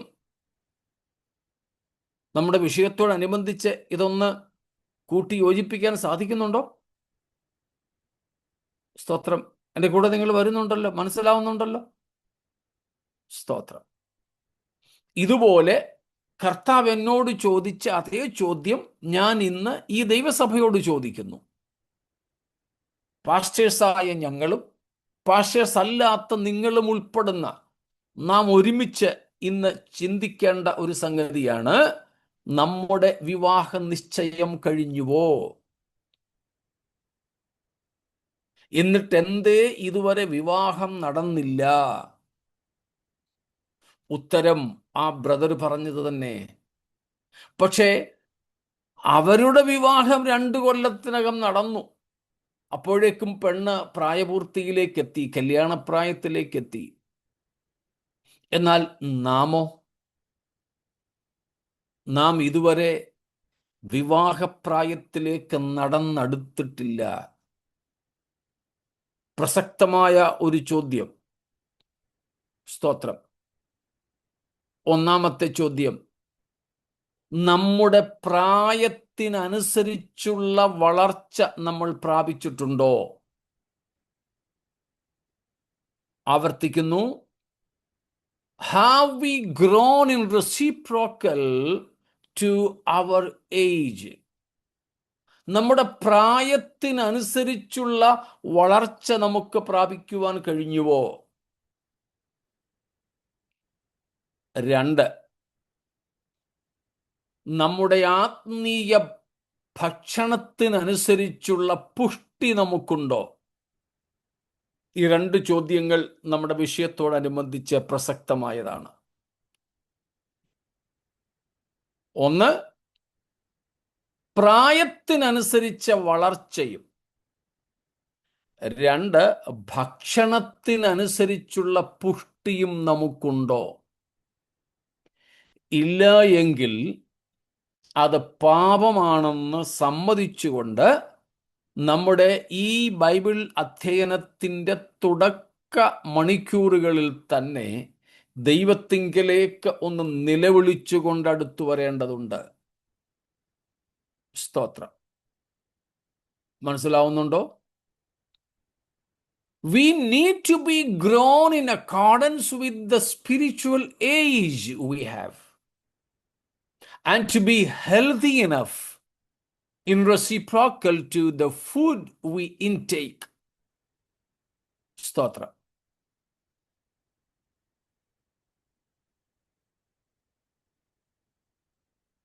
Hebrews chapter 4 verse 11 following. എബ്രായ ലേഖനം 4:11 മുതൽ 6-ാം അധ്യായം 4-ന്റെ അല്ല 5-ന്റെ 5-ാമത്തെ അധ്യായം 11 മുതൽക്ക് 6-ാം അധ്യായം 9 വരെയുണ്ട്. നമ്മളെല്ലാം ഇപ്പോൾ വായിക്കുന്നില്ല. 5-ന്റെ 11 മുതൽ 1-2 വാക്യങ്ങളൊന്ന് വായിച്ചാട്ടെ. ഇതിനെക്കുറിച്ച് ഞങ്ങൾക്ക് വളരെ പറവാനുണ്ട്. എങ്കിലും നിങ്ങൾ കേൾപ്പാൻ മാന്ദ്യമുള്ളവരായി തീർന്നത് കൊണ്ട് തെളിയിച്ചു തരുവാൻ വിഷമം.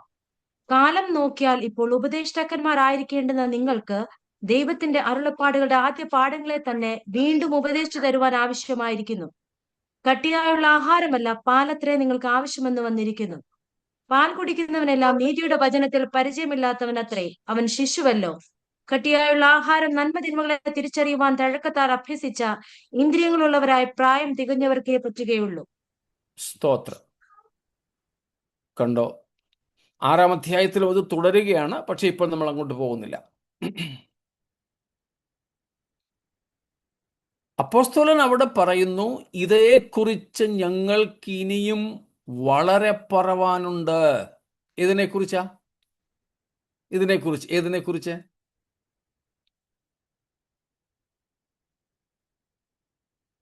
കൂടെ ഒന്ന് വരാമോ? തെറ്റിയാലും സാറിയില്ല. ഏതിനെക്കുറിച്ചാ? ആ അധ്യായങ്ങൾക്ക് മൽക്കീസേദെക്കിനെ കുറിച്ചുള്ള ഒരു പഠനമായതുകൊണ്ട് മൽക്കീസേദെക്കിനെ കുറിച്ചുള്ളതാണോ? ക്രമപ്രകാരം നമ്മളെ വിളിച്ചിരിക്കുന്ന മഹാപുരോഹിത വിളിയെ കുറിച്ചതാണോ? പകുതി, അരമാർക്ക് തരാം.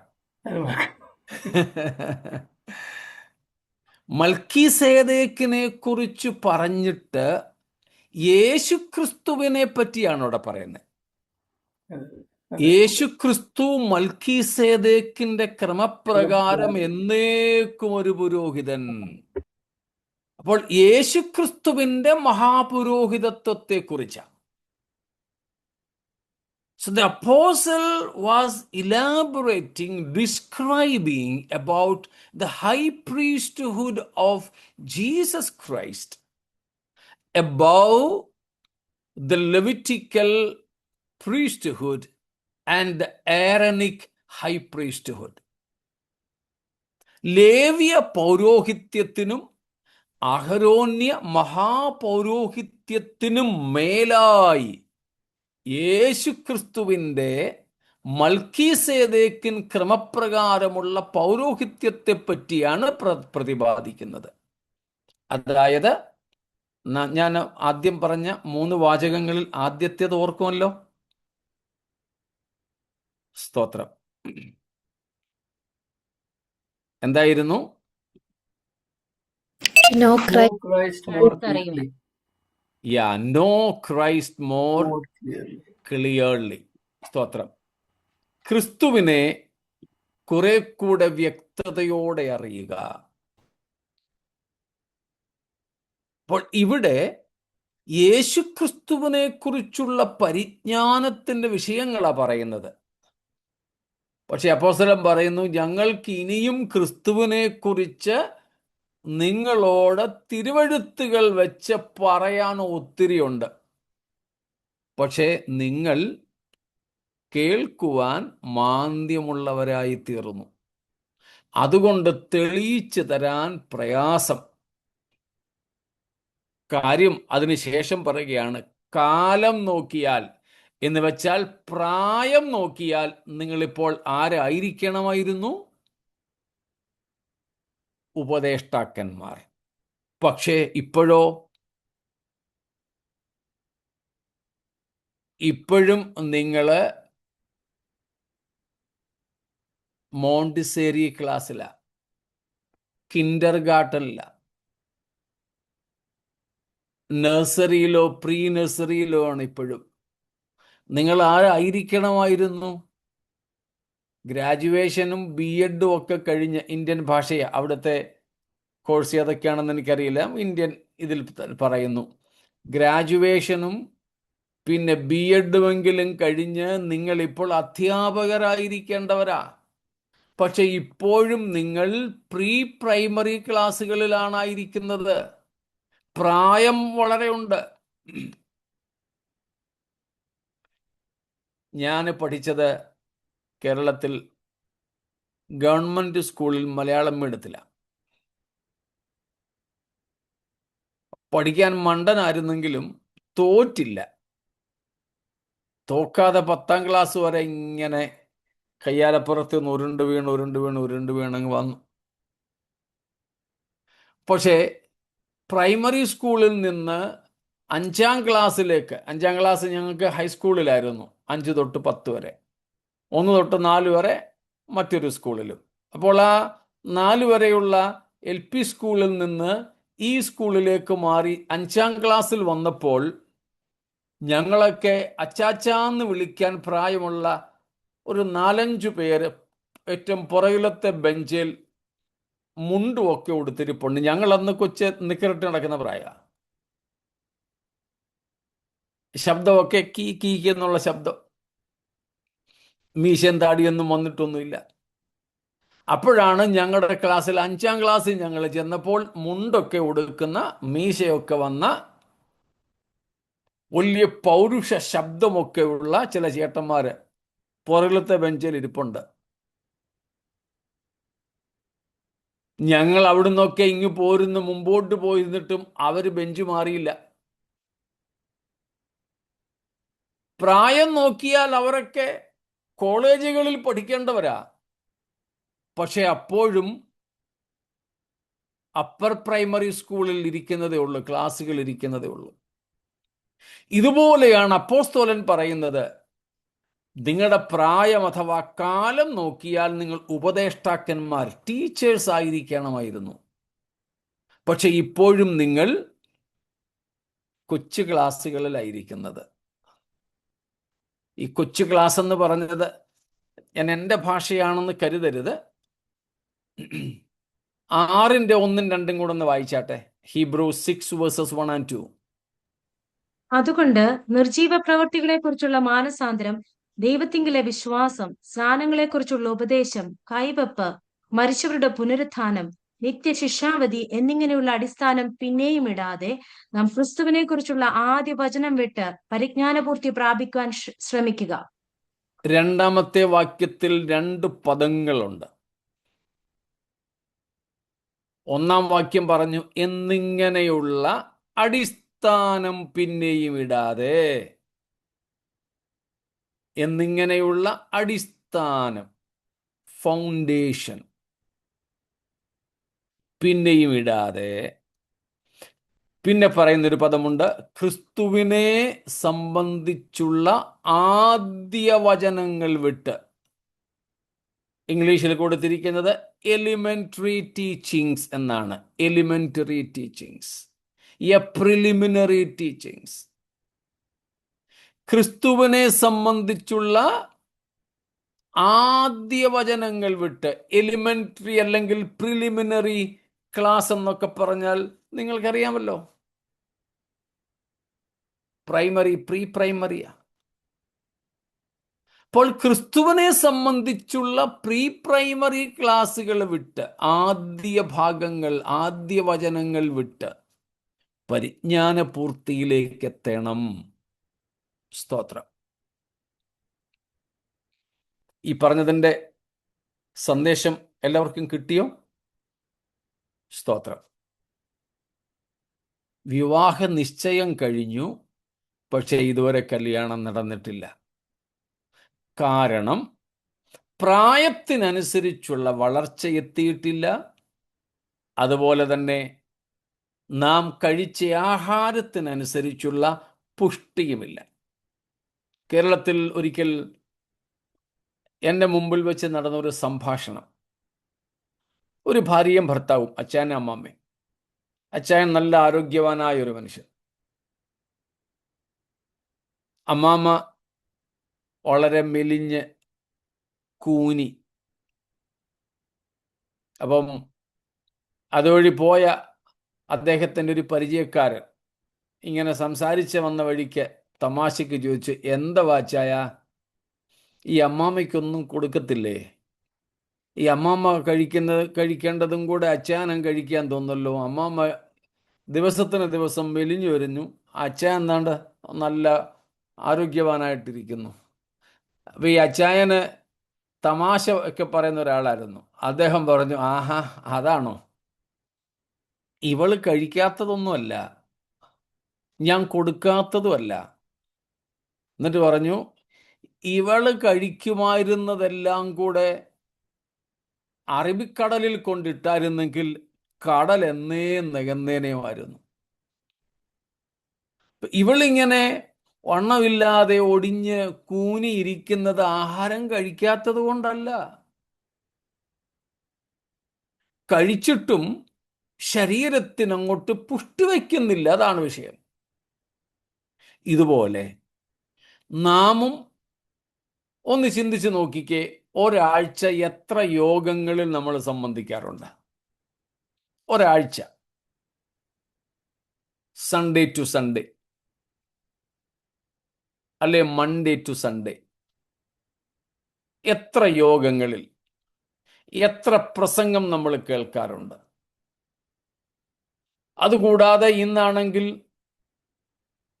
ഓൺലൈനിലൂടെ പാസീവായിട്ട് നമ്മൾ എത്രമാത്രം സന്ദേശങ്ങൾ കേൾക്കുന്നു. ഇതെല്ലാം കൂടെ വെച്ച് നോക്കിക്കേ, ഇതിനനുസരിച്ചുള്ള ആത്മീയ ആരോഗ്യം വല്ലതും നമുക്കുണ്ടോ? സ്തോത്രം.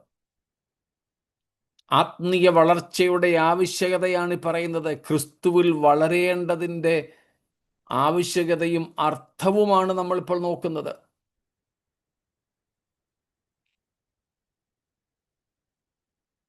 അപ്പോൾ നമ്മൾ കണ്ടു, ക്രിസ്തുവിൽ വളരുക എന്ന് പറഞ്ഞാൽ എന്തല്ല, ക്രിസ്തുവിൽ വളരുക എന്ന് പറഞ്ഞാൽ എന്താണെന്ന് പറഞ്ഞില്ല. പക്ഷേ അതിനു മുമ്പ് നമ്മൾ കണ്ടത് ക്രിസ്തുവിൽ വളരേണ്ടതിൻ്റെ ആവശ്യകതയെക്കുറിച്ചായിരുന്നു. ഇത്രയും കാര്യങ്ങൾ വ്യക്തമാണോ? മനസ്സിലാവുന്നുണ്ടോ? സ്തോത്രം. സംശയങ്ങൾ വല്ലതും ഉണ്ടെങ്കിൽ എഴുതി വിട്ടേക്കണേ. വിയോജിപ്പുണ്ടെങ്കിലും ഒരു വിരോധവും ഇല്ല കേട്ടോ. സ്തോത്രം. അപ്പോൾ നമുക്ക് ക്രിസ്തുവിൽ വളരുക എന്ന് പറഞ്ഞാൽ എന്താണെന്ന് ഇതിനോടകം 2 കാര്യങ്ങൾ ഞാൻ പറഞ്ഞു. എന്തൊക്കെയാ? ഒന്ന്, ആത്മീയ പ്രായത്തിനനുസരിച്ചുള്ള വളർച്ച. 2, ആത്മീയ ഭക്ഷണത്തിനനുസരിച്ചുള്ള പുഷ്ടി അഥവാ ആരോഗ്യം. സ്തോത്രം.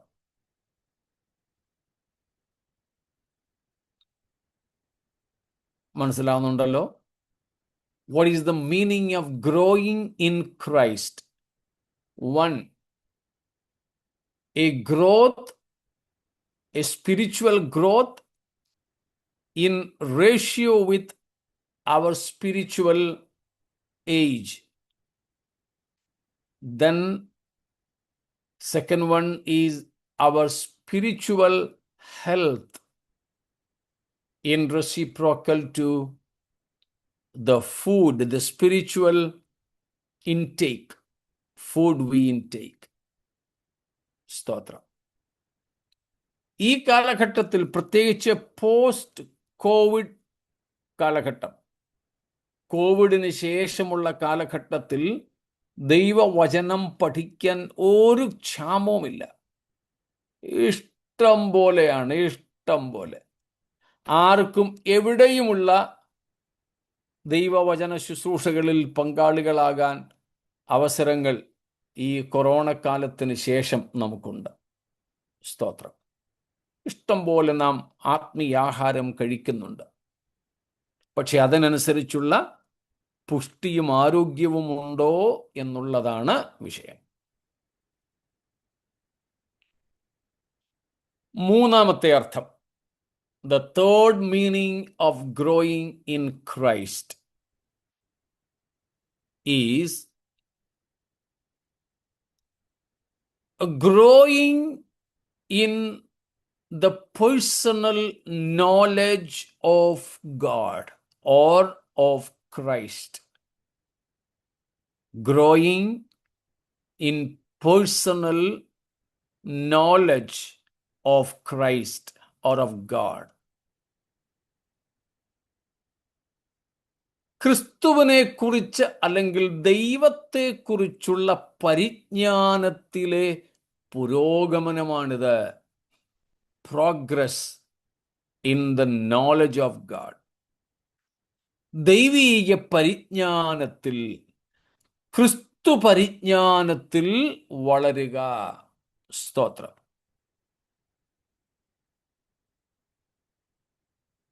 Getting more knowledge of God. ദൈവത്തെക്കുറിച്ച് കൂടുതൽ അറിയുക. നമ്മൾ ആദ്യം പറഞ്ഞ ആ 3 വാചകങ്ങളിലെ ആദ്യത്തെ സംഗതി, നോ ക്രൈസ്റ്റ് മോർ ക്ലിയർലി. സ്തോത്രം. No Christ more clearly. കർത്താവിനെ കൂടുതൽ അറിയുന്ന ആ കർത്താവിനെ കൂടുതൽ അറിയുക. ആ ക്രിസ്തു പരിജ്ഞാനത്തിൽ വളരുക. ക്രിസ്തു പരിജ്ഞാനത്തിൽ വളരുക. ദൈവീക പരിജ്ഞാനത്തിൽ വളരുക.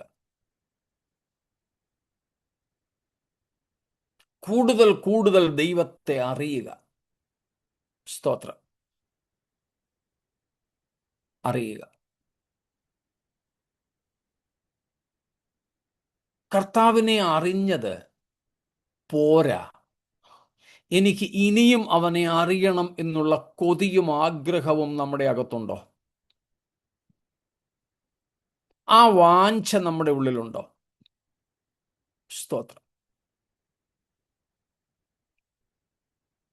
അതെ, ഞാൻ പറയുന്ന കാര്യങ്ങൾ നിങ്ങളോളം എത്തുന്നു എന്ന് ഞാൻ കരുതുകയാണ്. സ്തോത്രം. One of the uniqueness of our God is that our God is a knowable God. Even though he is so transcendent God, he is a knowable God. സ്തോത്രം. നമ്മുടെ ദൈവം അത്യുന്നതനാണെങ്കിലും സർവാതിശായി ആണെങ്കിലും, സ്തോത്രം, നമ്മുടെ ദൈവത്തെ നമുക്ക് അറിയാൻ കഴിയുന്ന ദൈവമാണ്. നമ്മുടെ ദൈവത്തെ നമുക്ക് അറിയാൻ കഴിയും. സ്തോത്രം. We can know God. We can learn about God. We can teach about God. ദൈവത്തെക്കുറിച്ച് പഠിക്കാനും പഠിപ്പിക്കാനും ദൈവത്തെ അറിയാനും അറിയിക്കുവാനും കഴിയും. അങ്ങനത്തെ ഒരു ദൈവമാണ് നമ്മുടെ ദൈവം. വേദപുസ്തകത്തിലെ ദൈവത്തിൻ്റെ പ്രത്യേകതയാണത്.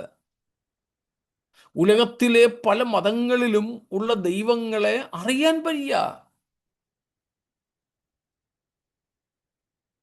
അവരെക്കുറിച്ച് പഠിക്കാൻ പറ്റില്ല. നിങ്ങളൊന്ന് ചിന്തിച്ചു നോക്കിക്കേ. ലോകത്തിലുള്ള ഏറ്റവും കൂടുതൽ വേദ പഠനശാലകൾ ക്രിസ്ത്യാനികളുടേതല്ലേ? Bible colleges, theological institutions. ക്രിസ്ത്യാനികളെ പോലെ ദൈവത്തെക്കുറിച്ച് പഠിക്കുന്ന വേറെ ഏതെങ്കിലും ഒരു മതവിഭാഗമുണ്ടോ? ഇല്ല, ഇല്ല. വേദപുസ്തകത്തിലെ ദൈവത്തിൻ്റെ പ്രത്യേകതയാണത്. നമ്മുടെ ദൈവം നമുക്ക് പഠിക്കാൻ കഴിയുന്ന അളവിൽ ദൈവത്തെ നമുക്ക് വെളിപ്പെടുത്തി തന്നിരിക്കുന്നു. സ്തോത്രം. അപ്പോൾ ക്രിസ്തുവിൽ വളരുക എന്ന് പറഞ്ഞാൽ മൂന്നാമത്തെ അർത്ഥമാണ് ക്രിസ്തു പരിജ്ഞാനത്തിൽ നമ്മൾ വളരുക. സ്തോത്രം. ഒന്നും കൂടെ ആ 2-ാം വാക്യം വായിക്കാമോ? എബ്രായർ 6:2.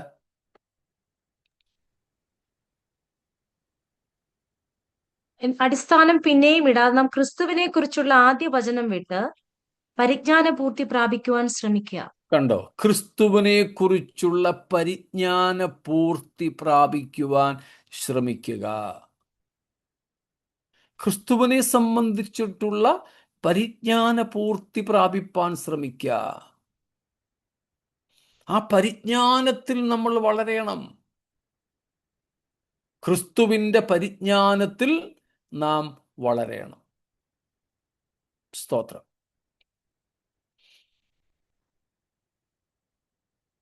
അതിനിടയിൽ കയറി മറ്റൊരു കാര്യം കൂടെ പറയാം. അതൊരു ചോദ്യമായിട്ട് നിങ്ങൾക്ക് ഇട്ടുതരാം.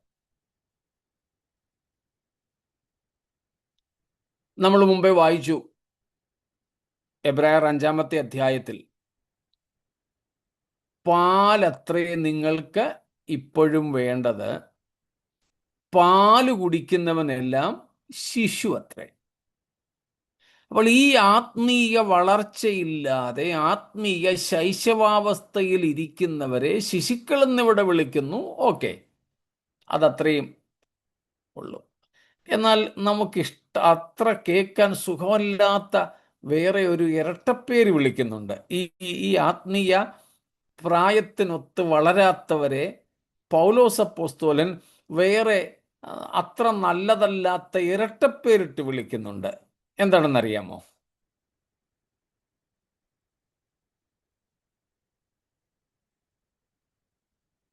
സ്തോത്രം. ജഡികൻ. Yes, very good, full mark. ജഡീകൻ. 1 കൊരിന്ത്യർ 3-ാം അധ്യായത്തിന്റെ ആദ്യത്തെ വാക്യങ്ങളൊന്ന് വായിച്ചോളൂ. ഞാൻ കുറേ വാക്യങ്ങൾ വായിപ്പിക്കുന്നുണ്ട്, ക്ഷമിക്കണം. വേറെ ഒരു മാർഗവും ഇല്ല. കാരണം ഇത് എൻ്റെ ആശയങ്ങളല്ല, വേദപുസ്തകം അങ്ങനെ പറയുന്നു എന്നുള്ളതിന് തെളിവ് തരികയാണ് ഈ വാക്യങ്ങളിലൂടെ. എന്നാൽ സഹോദരന്മാരെ, നിങ്ങളോട് എനിക്ക് ആത്മീകന്മാരോട് എന്ന പോലെയല്ല, ജഡീകന്മാരോട് എന്ന പോലെ, ക്രിസ്തുവിൽ ശിശുക്കളായവരോട് എന്ന പോലെ അത്രേ സംസാരിപ്പാൻ കഴിഞ്ഞുള്ളൂ. കണ്ടോ? ഭക്ഷണമല്ല, ഭക്ഷണമല്ല, പാലത്രേ ഞാൻ നിങ്ങൾക്ക് തന്നത്. ഉം, ഭക്ഷിപ്പാൻ നിങ്ങൾക്ക് കഴിവില്ലായിരുന്നു, ഇപ്പോഴും കഴിവായിട്ടില്ല, ഇന്നും നിങ്ങൾ ജഡീകന്മാരല്ലോ. കണ്ടോ? ആത്മീയ വളർച്ചയില്ലാതെ ശൈശവാവസ്ഥയിൽ ആയിരിക്കുന്നവരെ വേദപുസ്തകം വിളിക്കുന്ന, കേൾക്കാൻ സുഖമല്ലാത്ത പേരാണ് ജഡീകന്മാർ, carnal beings. It's not a sin that a person is in spiritual infancy. No problem. But even after quite some time, if he still be an infant, that is something wrong. That is not an infancy anymore, but carnality. ആത്മീയ ശൈശവാവസ്ഥയിലായിരിക്കുക എന്നത് പാപമല്ല, അത് വളർച്ചയുടെ ഭാഗമാണ്. പക്ഷേ ടീനേജറോ യൗവനക്കാരനോ ഒക്കെ ആകേണ്ട പ്രായമെത്തിയിട്ടും ഇപ്പോഴും ശൈശവാവസ്ഥയിലായിരിക്കുന്നെങ്കിൽ അത് ശ്ലാഘനീയമല്ല, അത് പാപമാണ്. അത് ശൈശവാവസ്ഥയല്ല, സ്തോത്രം, അത് ബാലിശതയാണ്, അത് ജഡീകതയാണ്. ഗൗരവം മനസ്സിലാവുന്നുണ്ടോ? സ്തോത്രം. നമ്മൾ ചിലപ്പോൾ ഉള്ളി പറയുന്നുണ്ടായിരിക്കും, ഞാനേതായാലും ശിശുവൊന്നുമല്ല. സ്തോത്രം. നമുക്കത് നോക്കാം. അല്പം കൂടെ വരുമ്പോഴും ആ ചിന്ത തന്നെ മനസ്സിലുണ്ടോ എന്ന് ഒന്ന് പറയണം. എനിക്ക് പ്രായത്തിനനുസരിച്ചുള്ള വളർച്ചയും ആഹാരത്തിനനുസരിച്ചുള്ള പുഷ്ടിയും ഉണ്ടെന്നൊക്കെ ചിലപ്പോൾ മനസ്സിൽ വിചാരം വന്നേക്കാം, തെറ്റല്ല. എന്നാലും മുൻപോട്ട് നമ്മൾ പഠിക്കുമ്പോൾ ചിന്തിക്കണം, അങ്ങനെയൊക്കെ തന്നെയാണോ എന്ന്. അല്ലെങ്കിൽ തിരുത്തണം. സ്തോത്രം. അപ്പോൾ ദൈവിക പരിജ്ഞാനത്തിൽ വളരുക, ഇതാണ് ക്രിസ്തുവിൽ വളരുക എന്നതിൻ്റെ മൂന്നാമത്തെ അർത്ഥം. നാലാമത്തെ അർത്ഥം, a fourth meaning of growing in Christ is growing in a deeper personal relationship with Christ. Growing in deeper personal relationship with Christ. ക്രിസ്തുവുമായുള്ള ആഴത്തിലെ വ്യക്തിബന്ധത്തിൽ വളരുക. ക്രിസ്തുവിൽ വളരുക എന്നതിൻ്റെ നാലാമത്തെ അർത്ഥം. സ്തോത്രം. യേശു ക്രിസ്തുവുമായുള്ള വ്യക്തിപരമായ ബന്ധത്തിൻ്റെ ആഴങ്ങളിലേക്ക് ഇറങ്ങുക എന്നതാണ്. Getting deeper and deeper in a personal acquaintance with Christ. ഓർക്കണേ, ഞാൻ ഞങ്ങളുടെ സഭയിൽ പറയാറുള്ള, ആവർത്തിച്ചു പറയുന്ന ഒരു കാര്യമുണ്ട്. ഞങ്ങൾക്ക് എല്ലാ ദിവസവും ഒരു ബൈബിൾ ക്ലാസ് ഉണ്ട്, ഓൺലൈൻ ബൈബിൾ ക്ലാസ് ആണ്. അതിലും ആ ഗ്രൂപ്പിലും ഞാൻ ആവർത്തിച്ചു പറയാറുണ്ട്, Christian spirituality is not a religion, but a relationship. ക്രിസ്തീയ ആത്മീയത ഒരു മതമല്ല, അത് ഒരു വ്യക്തിപരമായ ബന്ധമാണ്. സ്തോത്രം. ക്രിസ്തീയ ആത്മീയതയെ മതമായി കാണരുത്. Religion is ritualistic. മതമെന്ന് പറയുന്നത് ആചാരാനുഷ്ഠാനങ്ങളിൽ അധിഷ്ഠിതമാണ്. എന്നാൽ ക്രിസ്തീയ ആത്മീയത വ്യക്തിബന്ധത്തിൽ അധിഷ്ഠിതമാണ്. അപ്പോൾ ക്രിസ്തുവിൽ വളരുക എന്ന് പറഞ്ഞാൽ അതിൻ്റെ നാലാമത്തെ അർത്ഥമാണ്, സ്തോത്രം, ക്രിസ്തുവുമായുള്ള ബന്ധത്തിൽ ആഴത്തിലേക്കിറങ്ങുക എന്നത്. സ്തോത്രം, ക്രിസ്തുവുമായുള്ള ബന്ധത്തിൽ ആഴത്തിലേക്കിറങ്ങുക. സ്തോത്രം, വ്യക്തിപരമായ ഒരു ബന്ധം ക്രിസ്തുവുമായിട്ട് സ്ഥാപിക്കുക. സ്തോത്രം, ക്രിസ്തുവുമായി ആഴത്തിലെ ഒരു ബന്ധം നാം സ്ഥാപിക്കണം. സ്തോത്രം,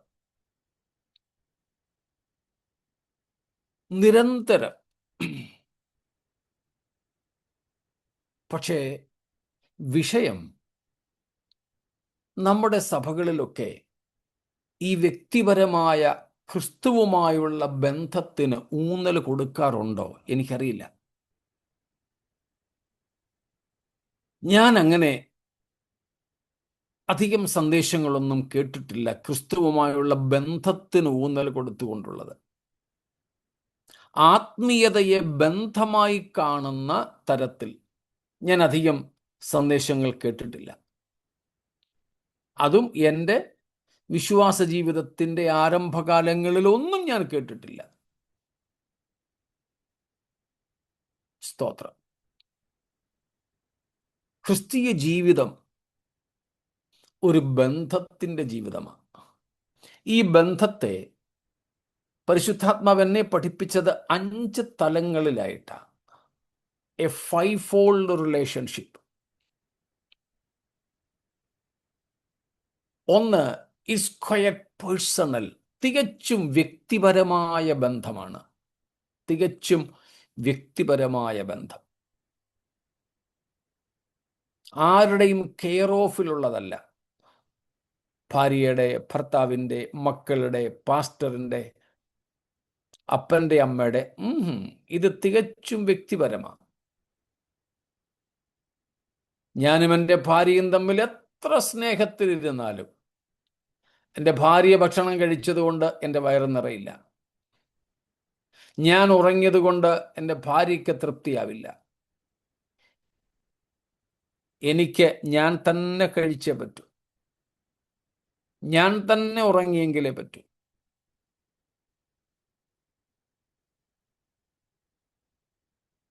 ഭാര്യ കുളിച്ചതുകൊണ്ട് ഭർത്താവിന് ഫ്രഷ്നെസ് കിട്ടത്തില്ല. വ്യക്തിപരമാണ്. സ്തോത്രം, ക്രിസ്തുവിനോടുള്ള നമ്മുടെ ബന്ധം തികച്ചും വ്യക്തിപരം. രണ്ടാമത്തെ തലം, the second aspect is intimate relationship. Intimacy, ആഴത്തിലുള്ള ബന്ധമാണ്, ഉപരിതലത്തിലുള്ളതല്ല. നമ്മൾ നാട്ടിൽ പറയത്തില്ലേ, തുമ്മിയാൽ തെറിക്കുന്ന മൂക്കാണെങ്കിൽ അങ്ങ് പോകട്ടെ. ഒരു തുമ്മുമ്പും തെറിച്ചു പോകുന്ന മൂക്കാണെങ്കിൽ വെച്ചോണ്ടെന്നിരിക്കണ്ട. സ്തോത്രം, ആഴത്തിലെ ബന്ധം, വെരി ഡീപ്പർ ഇന്റിമേറ്റ് റിലേഷൻഷിപ്പ്. സ്തോത്രം. 3, consistent relationship. Consistency, this is our major problem. സ്ഥിരതയാർന്ന ബന്ധം, നിരന്തരമായ ബന്ധം. ഇവിടെയാണ് നമ്മിൽ പലർക്കും പ്രശ്നം. നാട് 6 മാസം, കാട് 6 മാസം. ഇതാണ് പലപ്പോഴും നമ്മുടെയൊക്കെ രീതി. സ്തോത്രം, ശരിയല്ലേ? നമ്മുടെയൊക്കെ ജീവിതത്തിൽ നമ്മൾ ഏറ്റവും കൂടുതൽ ആത്മീയരായിട്ട് തോന്നുന്ന സമയം ഏത് സമയമാണ്? ഏത് മാസമാണ്?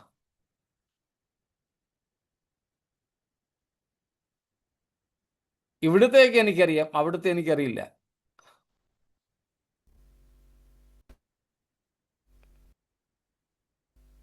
ഏതാ മോനെ? ജസ്റ്റ് എന്താണ്ട് പറയാൻ വരുന്നല്ലോ. ഡിസംബർ അവസാനമാകുമ്പോൾ. Very good. അതെ, ഡിസംബർ അവസാനം ഒരു 15 ശേഷം നമ്മുടെ ആത്മീയതയൊക്കെ അങ്ങ് മെർക്കുറി അങ്ങ് കയറും. അതൊരു ജനുവരി പകുതിയോടെ അതങ്ങ് താഴും. സ്തോത്രം. ഇത് സ്ഥിരതയാർന്ന ബന്ധമല്ല. ഞാൻ പണ്ട് ശുശ്രൂഷിച്ച ഒരു സഭയിലെ ഒരു ലോക്കൽ വിശ്വാസി ഒരു സഹോദരനുണ്ട്.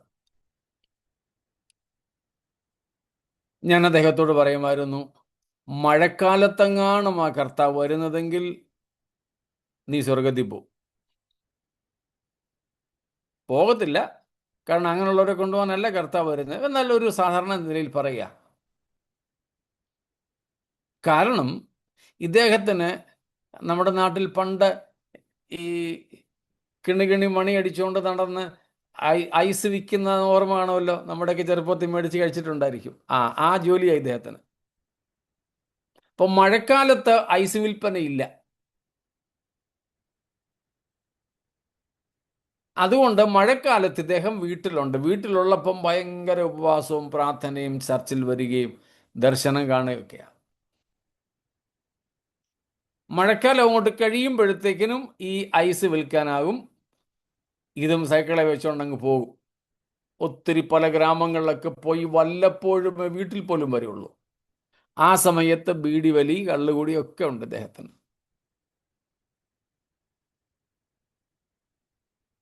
അപ്പം മഴക്കാലത്ത് ഇദ്ദേഹം ഭയങ്കര ആത്മീയനാണ്. അത് കഴിയുമ്പോഴത്തേക്കിനും പോകും. ഇതല്ല ആത്മീയ ജീവിതം. ഡിസംബർ മാസത്തിൽ ആത്മീയത ഉണ്ടാകുന്നതല്ല ഈ ബന്ധം. ഇത് 12 മാസവും നമ്മൾ സാധാരണ പറയുന്നത് പോലെ 24/7 അങ്ങനത്തെ ഒരു സ്ഥിരതയാർന്ന ബന്ധം. നാലാമത്തെ ആ ബന്ധത്തിന്റെ പ്രത്യേകതയാണ് a relation that eventually grows, eventually growing relationship. നിരന്തരം വളരുന്ന ബന്ധം. സ്തോത്രം. നിരന്തരം ഇങ്ങനെ വളർന്നുകൊണ്ടേയിരിക്കുന്ന ബന്ധമാണ്. Finally it is an inseparable relationship. വേർപെടുത്താൻ കഴിയാത്ത ബന്ധം. വേർപെടുത്താൻ കഴിയാത്ത ബന്ധം. സ്തോത്രം.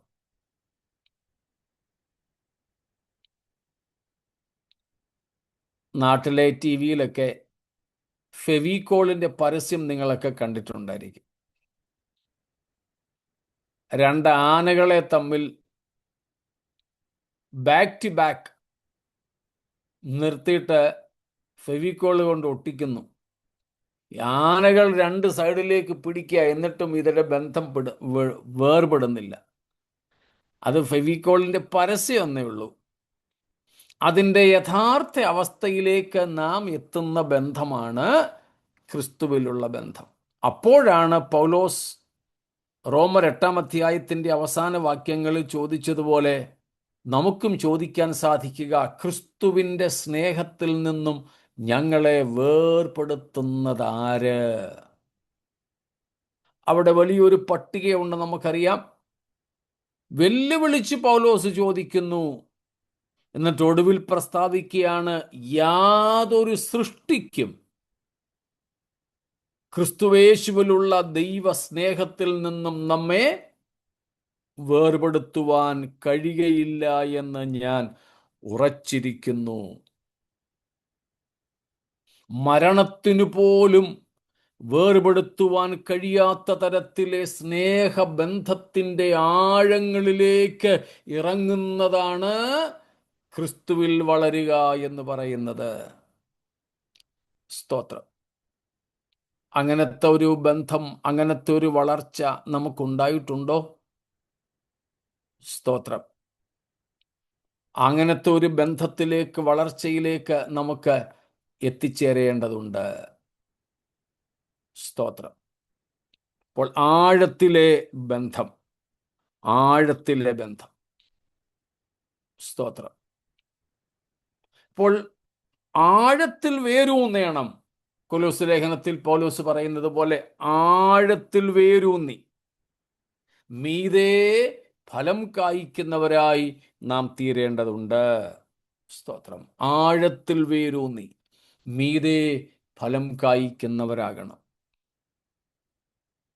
കർത്താവായ യേശു യോഹന്നാൻ 15 പറഞ്ഞതുപോലെ ക്രിസ്തുവിൽ വസിക്കുന്ന അവസ്ഥ, എബൈഡിങ് ഇൻ ക്രൈസ്റ്റ്. സ്തോത്രം. സാധു സുന്ദർ സിംഗ് നമുക്കറിയാം. അദ്ദേഹം ഇതേപ്പറ്റി ഒരു ഉദാഹരണം പറഞ്ഞിട്ടുണ്ട്, നിങ്ങൾ കേട്ടിട്ടുണ്ടായിരിക്കും. അദ്ദേഹം പറഞ്ഞു, ഒരു കൊല്ലൻ്റെ, ബ്ലാക്ക് സ്മിത്തിൻ്റെ അടുക്കൽ നമ്മൾ ചെന്നിട്ട് ഒരു ഒരു ഇരുമ്പ് കഷ്ണം, നമ്മളൊരു കൊല്ലൻ്റെ അടുക്കൽ ചെന്നിട്ട് ഒരു ഇരുമ്പ് കഷ്ണം അങ്ങോട്ട് കൊടുക്കുക. ആ കറുത്തിരിക്കുന്ന ഇരുമ്പ് അവൻ എടുത്ത് തീയിലേക്കിടും. അപ്പോൾ സുന്ദർ സിംഗ് ചോദിക്കുന്നു, ഇപ്പോൾ ഇരുമ്പ് എവിടാ? തീയില. അവൻ കുറെ നേരം ഇങ്ങനെ അവൻ്റെ ഫാൻ ഓടിക്കും.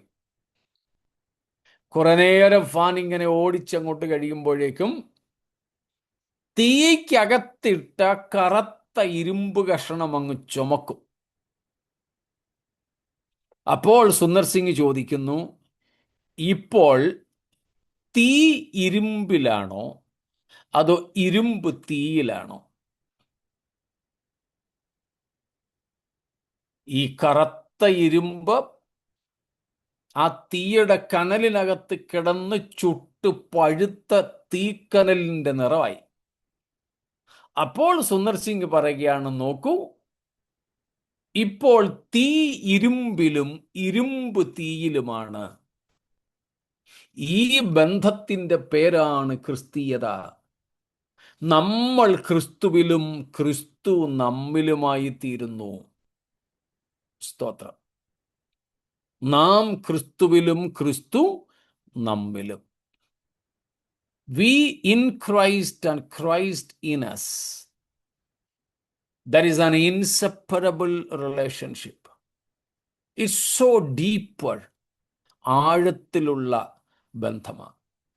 സ്തോത്രം. അപ്പം ക്രിസ്തുവിൽ വളരുക എന്നതിൻ്റെ 4 അർത്ഥങ്ങൾ നമ്മൾ കണ്ടു. 1, പ്രായത്തിനനുസരിച്ചുള്ള വളർച്ച. 2, ഭക്ഷണത്തിനനുസൃതമായ പുഷ്ടി. 3, ഓർമ്മയുണ്ടല്ലോ,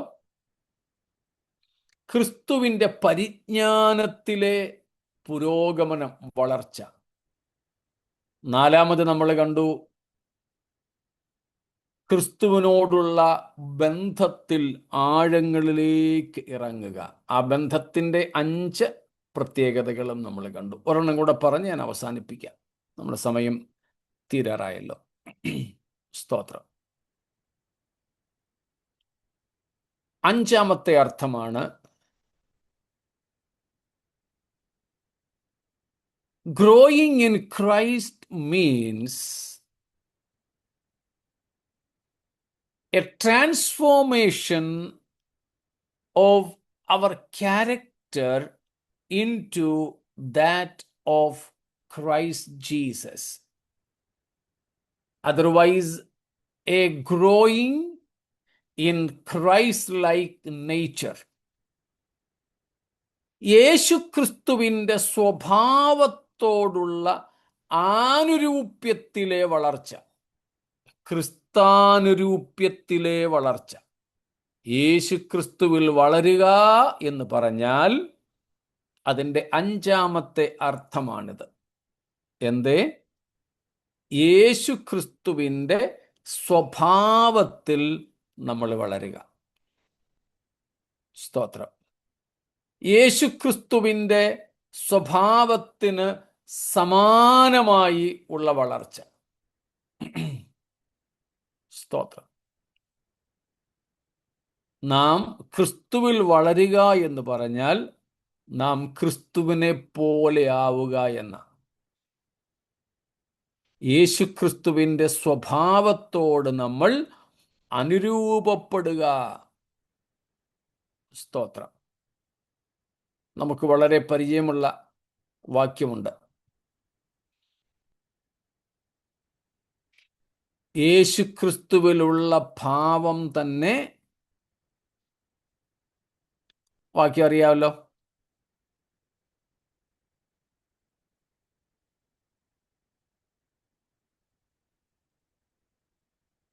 ഫിലിപ്പ് ലേഖനം 2:5 വാക്യം. ഫിലിപ്പീൻസ് 2:5. ക്രിസ്തുയേശുവിലുള്ള ഭാവം തന്നെ നിങ്ങളിലും ഉണ്ടായിരിക്കട്ടെ. സ്തോത്രം. ക്രിസ്തുവേശുവിലുള്ള ഭാവം തന്നെ നിങ്ങളിലും ഉണ്ടായിരിക്കട്ടെ. പെട്ടെന്ന് മനസ്സിലാക്കാൻ ആ ഭാവം എന്നുള്ളിടത്ത് ഞാൻ ഒരു കൂടെ ചേർക്കുക. ക്രിസ്തുവേശുവിലുള്ള സ്വഭാവം തന്നെ നിങ്ങളിലും ഉണ്ടായിരിക്കട്ടെ. അപ്പോൾ ക്രിസ്തുവിൻ്റെ സ്വഭാവത്തിൽ നാം വളരുകയാണ്. ക്രിസ്തുവിൽ വളരുക എന്ന് പറഞ്ഞാൽ ക്രിസ്തുവിൻ്റെ സ്വഭാവത്തിൽ. 1 പത്രോസ് 2:21. First Peter 2:21. അതിനായിട്ടല്ലോ നിങ്ങളെ വിളിച്ചിരിക്കുന്നത്, ക്രിസ്തുവും നിങ്ങൾക്ക് വേണ്ടി കഷ്ടം അനുഭവിച്ചു, നിങ്ങൾ അവന്റെ കാൽച്ചുവട് പിന്തുടരുവാൻ ഒരു മാതൃക വച്ചേച്ചു പോയിരിക്കുന്നു. കണ്ടോ, നാം ക്രിസ്തുവിൻ്റെ കാൽച്ചുവടുകളെ പിന്തുടരേണ്ടതിന്, പിൻപറ്റേണ്ടതിന് മാതൃക വെച്ച് പോയിരിക്കുക. അപ്പോൾ ക്രിസ്തുവിൻ്റെ മാതൃകയിൽ വളരുക, ക്രിസ്തുവിൻ്റെ സ്വഭാവത്തിൽ വളരുക എന്നൊക്കെയാണ് ക്രിസ്തുവിൽ വളരുക എന്നതിൻ്റെ 5ാമത്തെ അർത്ഥം. സ്തോത്രം. ഏതാ ഞാൻ മുമ്പേ പറഞ്ഞായിരുന്നല്ലോ. പിന്നെ ഞങ്ങള് പ്രായത്തിനനുസരിച്ച് വളർച്ചയൊക്കെ ഉള്ളവരാണെന്ന് മനസ്സിൽ തോന്നിയേക്കുമെന്ന്. അങ്ങനെ തോന്നുന്നവര് ഇതും കൂടെ ഒന്ന് ചിന്തിച്ചേ. യേശുക്രിസ്തുവിൻ്റെ സ്വഭാവവുമായിട്ട് നമ്മുടെ സ്വഭാവത്തിന് എന്തോ ബന്ധമുണ്ട്. ഈ കഴിഞ്ഞ ചില ദിവസങ്ങളിലും ഞാൻ ചിലരോട് ചില കാര്യങ്ങൾ സംസാരിച്ചു. അപ്പോൾ എന്നോട് അവർ പറഞ്ഞത്, ഉപദേശി, ഞാൻ യേശുക്രിസ്തു ഒന്നും അല്ല കേട്ടോ, ഞാനേ യേശുക്രിസ്തു ഒന്നുമല്ല.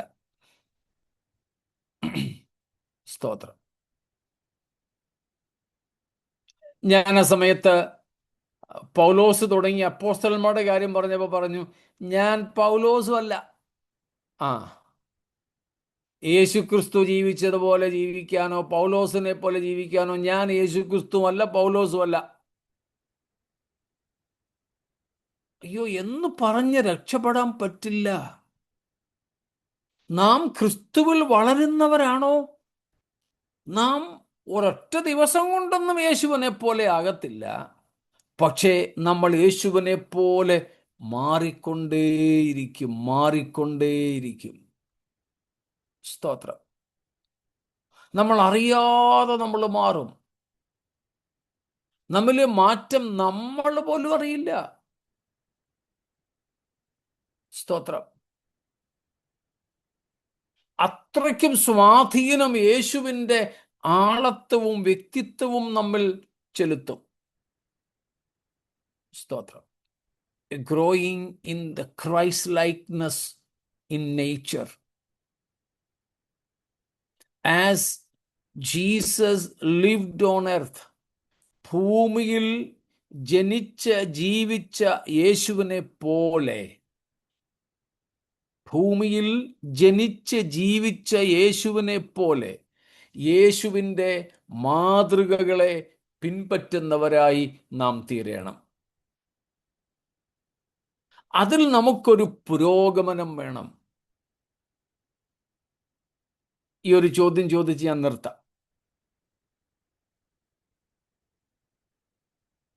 യേശുക്രിസ്തുവിൻ്റെ സ്വഭാവത്തോട് നമ്മൾ കൂടുതൽ അടുത്തിരുന്നത് രക്ഷിക്കപ്പെട്ട ആദ്യ നാളുകളിലായിരുന്നുവോ അതോ ഇപ്പോഴാണോ?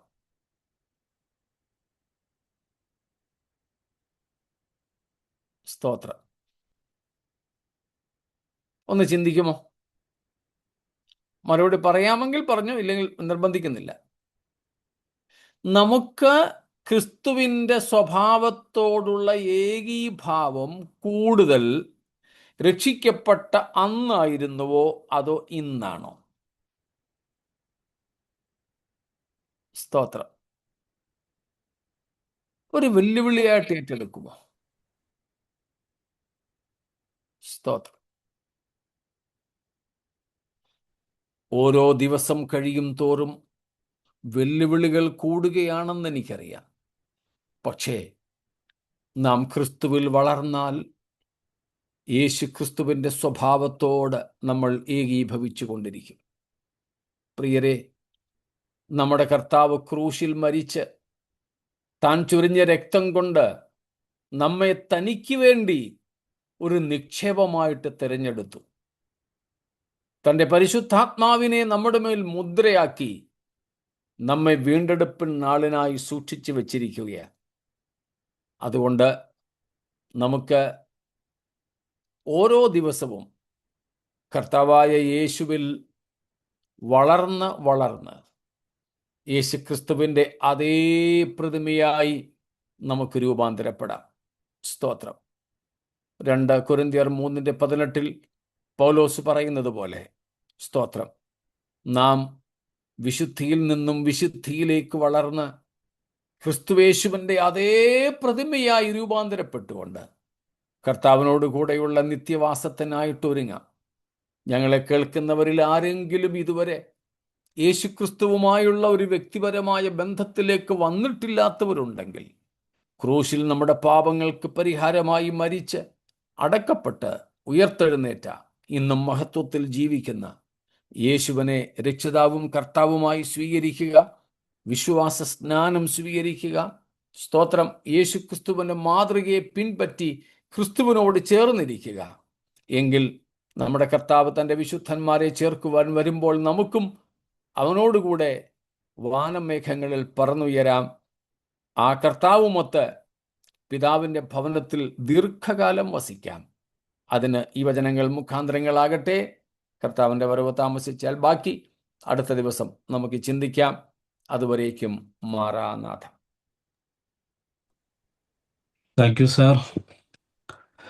ക്രിസ്തുവിൽ എങ്ങനെ വളരാമെന്നുള്ള വിഷയം ആസ്പദീകരിച്ച ഈ രാത്രിയിൽ നമുക്ക് ഒരുമിച്ച് സാറിൻ്റെ ക്ലാസ്സുകൾ പങ്കെടുപ്പാൻ ദൈവം നമ്മെ സഹായിച്ചുവല്ലോ. ഈ ദിവസങ്ങളിലെ പഠനം നമ്മെ ക്രിസ്തുവിൽ കുറെ കൂടെ വ്യക്തതയോടെ അടുപ്പിക്കുന്നതും അറിയുന്നതിനും ക്രിസ്തു ശിഷ്യരെന്ന നിലയിൽ ക്രിസ്തുവിനെ കൂടുതലായി അനുഗമിക്കുന്നതിനും അതോടൊപ്പം ക്രിസ്തുവിനെ കൂടുതലായി ഹൃദ്യമായി സ്നേഹിക്കുന്നതിനും കാരണമായി തീരട്ടെ എന്ന് പ്രാർത്ഥിക്കുന്നു.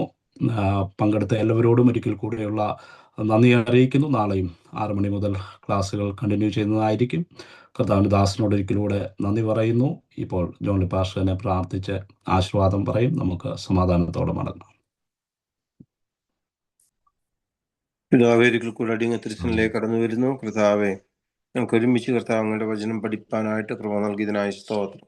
കർത്താവ് അങ്ങയിൽ എങ്ങനെ വളരുവാൻ കഴിയുമെന്നുള്ള കർത്താശയത്തെ ഞങ്ങൾ കർത്താവെ വിവിധ വിഷയങ്ങൾ ചിന്തിപ്പാനായി ദൈവമേ നീ കൃപ നൽകിയല്ലോ. കർത്താവെ, അങ്ങയെ അറിയേണ്ടതുപോലെ അറിയുവാൻ കുറച്ചുകൂടെ കൂടുതലായി അറിഞ്ഞ് കർത്താവെ അങ്ങയെ അനുഗമിച്ച് കർത്താവ് അങ്ങയെ സ്നേഹിച്ച് അങ്ങയുടെ ചൂടുകൾ പിൻപറ്റി ഓരോ ദിവസവും ക്രിസ്തീയ ജീവിതം നയിക്കുവാൻ ആവശ്യമായ കൃപ ഞങ്ങളുടെ ജീവിതത്തിൽ നൽകണമേ എന്ന് പ്രാർത്ഥിക്കുന്നു. കർത്താവെ, ഒന്നും ബാലനായിരിക്കുവാനല്ല, ജഡികനുമായിരിക്കുവാനല്ല, ആത്മീയമായി വളരുന്ന അനുഭവത്തിലേക്ക് കട്ടിയായുള്ളത് കഴിക്കത്തക്കവണ്ണമുള്ള പരിശീലനം നേടുവാൻ ആവശ്യമായ കൃപ കർത്താവെ ഞങ്ങളുടെ വചനത്തിലൂടെ ഞങ്ങളുടെ ഉള്ളങ്ങളിൽ നിറയ്ക്കണമേ എന്ന് ഞങ്ങൾ പ്രാർത്ഥിക്കുന്നു. കടന്നു വന്ന എല്ലാവരെയും ഞങ്ങളുടെ കരങ്ങൾ സമർപ്പിക്കുകയാൽ ഇന്ന് വചന സൂക്ഷിച്ച കർത്താവിടുത്തെ ദാസനായി പ്രാർത്ഥിക്കുന്നു. കുടുംബമായി ഒരു കർത്താവായിരിക്കുന്ന ഇടങ്ങളിൽ അവരെ സൂക്ഷിക്കുകയും പരിപാലിക്കുകയും ചെയ്യുവാണമേ എന്ന് പ്രാർത്ഥിക്കുന്നു. ഇവിടുത്തെ രക്തം കൊണ്ട് പൊതിയണമേ. ശത്രു കാണുവാൻ അനുവദിക്കരുത്, ദുഷ്ടം തൊടുവാൻ അനുവദിക്കരുത്. ദൈവിക സംരക്ഷണം ഓരോ മേഖലകൾ ഉണ്ടാകുവാൻ അവിടുന്ന് കൃപ നൽകണമേ എന്ന് പ്രാർത്ഥിക്കുന്നു. പഠിക്കുവാനായി കടന്നു വന്ന എല്ലാ ദൈവമക്കളെയും അവിടുത്തെ കരങ്ങൾ സമർപ്പിക്കുന്നു. പ്രതി നാളെയും മറ്റന്നാളും നടക്കുന്ന ക്ലാസ്സുകളെയും അവിടുന്ന് അനുഗ്രഹിക്കുന്നതിനായി സ്തോത്രം. ഒരിക്കൽ കൂടെ ഞങ്ങൾ സമർപ്പിക്കുന്ന സകല മഹത്വവും ഞങ്ങൾ അങ്ങേക്ക് നൽകുന്നു. യേശു ക്രിസ്തുവിന്റെ വലിയ നാമത്തിൽ തന്നെ, പിതാവായ ദൈവത്തിന്റെ സ്നേഹം, പുത്രനായ യേശുവിന്റെ കൃപ, പരിശുദ്ധാത്മാവിന്റെ കൂട്ടായ്മ, സഹവാസവും കാവലും പ്രാർത്ഥിച്ച എല്ലാ വിഷയങ്ങളോടും കടന്നു എല്ലാ ദൈവമക്കളോടും പ്രത്യേക ദേവദാസനും കുടുംബത്തോടും എല്ലാവരോടും എപ്പോഴും എന്നേക്കും ഉണ്ടായിരിക്കുമാറാകട്ടെ. അറക്കപ്പെട്ടു ഞാൻ മഹത്വം ചെയ്യാം. Hallelujah, hallelujah, hallelujah. Amen. Thank you.